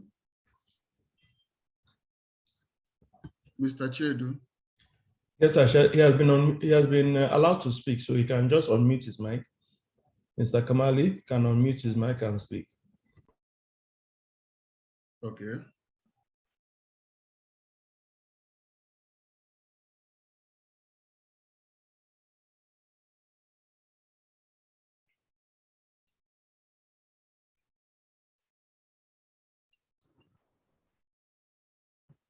Yeah, Mr. Nestor, are we good? Can you hear me? Okay, yes. In absence of, because they are having challenges, that's the rapporteur, Mrs. Ngozi Obi and her group, they are having challenges in reading out the communique. In order not to waste more time, we'll ask you to give us a closing remarks on this while we upload the communique they have drafted later on. Thank you. Yeah, so first, distinguished ladies and gentlemen, I'd like to apologize on our behalf for the each in transmission, so to say. But I'd also love quickly to say good afternoon and ask to be allowed to stand on existing protocols. My assignment here, I believe, is the simplest. It's just to pull the curtains on this webinar, and then everybody goes back to his lives. But having said that, I'd like to note that without that, we have had time well spent at this webinar today. And I believe the benefits that we all take away, especially as regulators and market operators, will go a long way in the efforts we contribute, even if it's in our own little way. But I can tell you together, they say we achieve more. So the benefits we take away will go a long way in our yearnings and our attempts to onboard more Nigerians in the financial services sector and in general, and the capital market in particular. And that, I believe, would also foster, promote the end result, which is the theme of this webinar and has been indicated by my commissioner in the morning. And that is to say, financial inclusion will further democratize wealth distribution, it will enhance standards of living for the individual and indeed the nation, and ultimately, it will promote national economic growth and development. So on that note, I'd like, on behalf of the Commission, to say thank you to everybody who's been a part of this webinar this morning, starting with Dr. Paul Oluipe, Mr. Okudili Egu, Dr. Folabi Olowokere, Mrs. Dr. Mojoko, Mrs. Aitwas Kola Oladejo, and Mr. Isaiah Owolabi for the efforts you have put together to be able to have been able to speak to us today and enrich our knowledge so that we too can go back, internalize the information and knowledge you have shared with us, and continue to contribute the much we can so that we can all, at the end of the day, beat our chest and say, yes, I was part of the progress in respect of financial inclusion and national economic development in Nigeria. I'd also like to say thank you to the participants. We thank you for your patience. We thank you for your questions. And we thank you for your comments, even though we're not able to go through everything. But I can bet you, no idea passed forward in a group like this is ever lost. If I don't pick it, someone else will pick it. So let us not give up wherever we find ourselves in this nature of gathering. Please let us contribute as much as we can.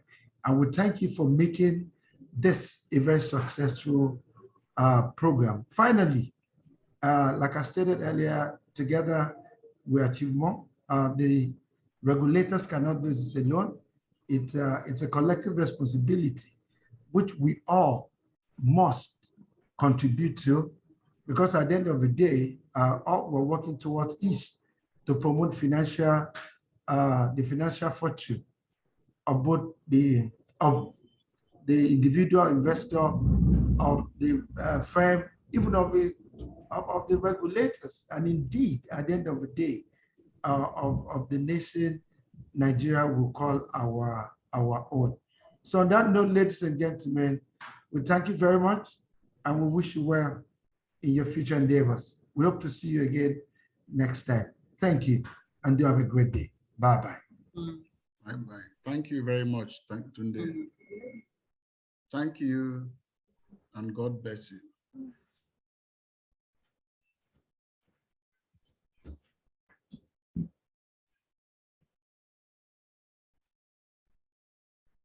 Director, we are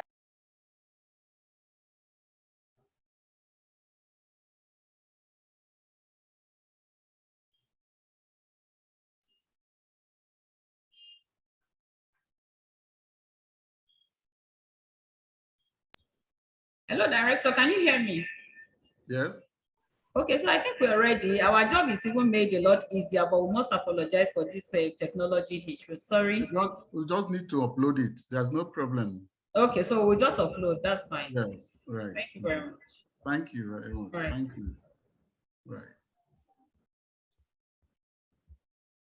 Exactly.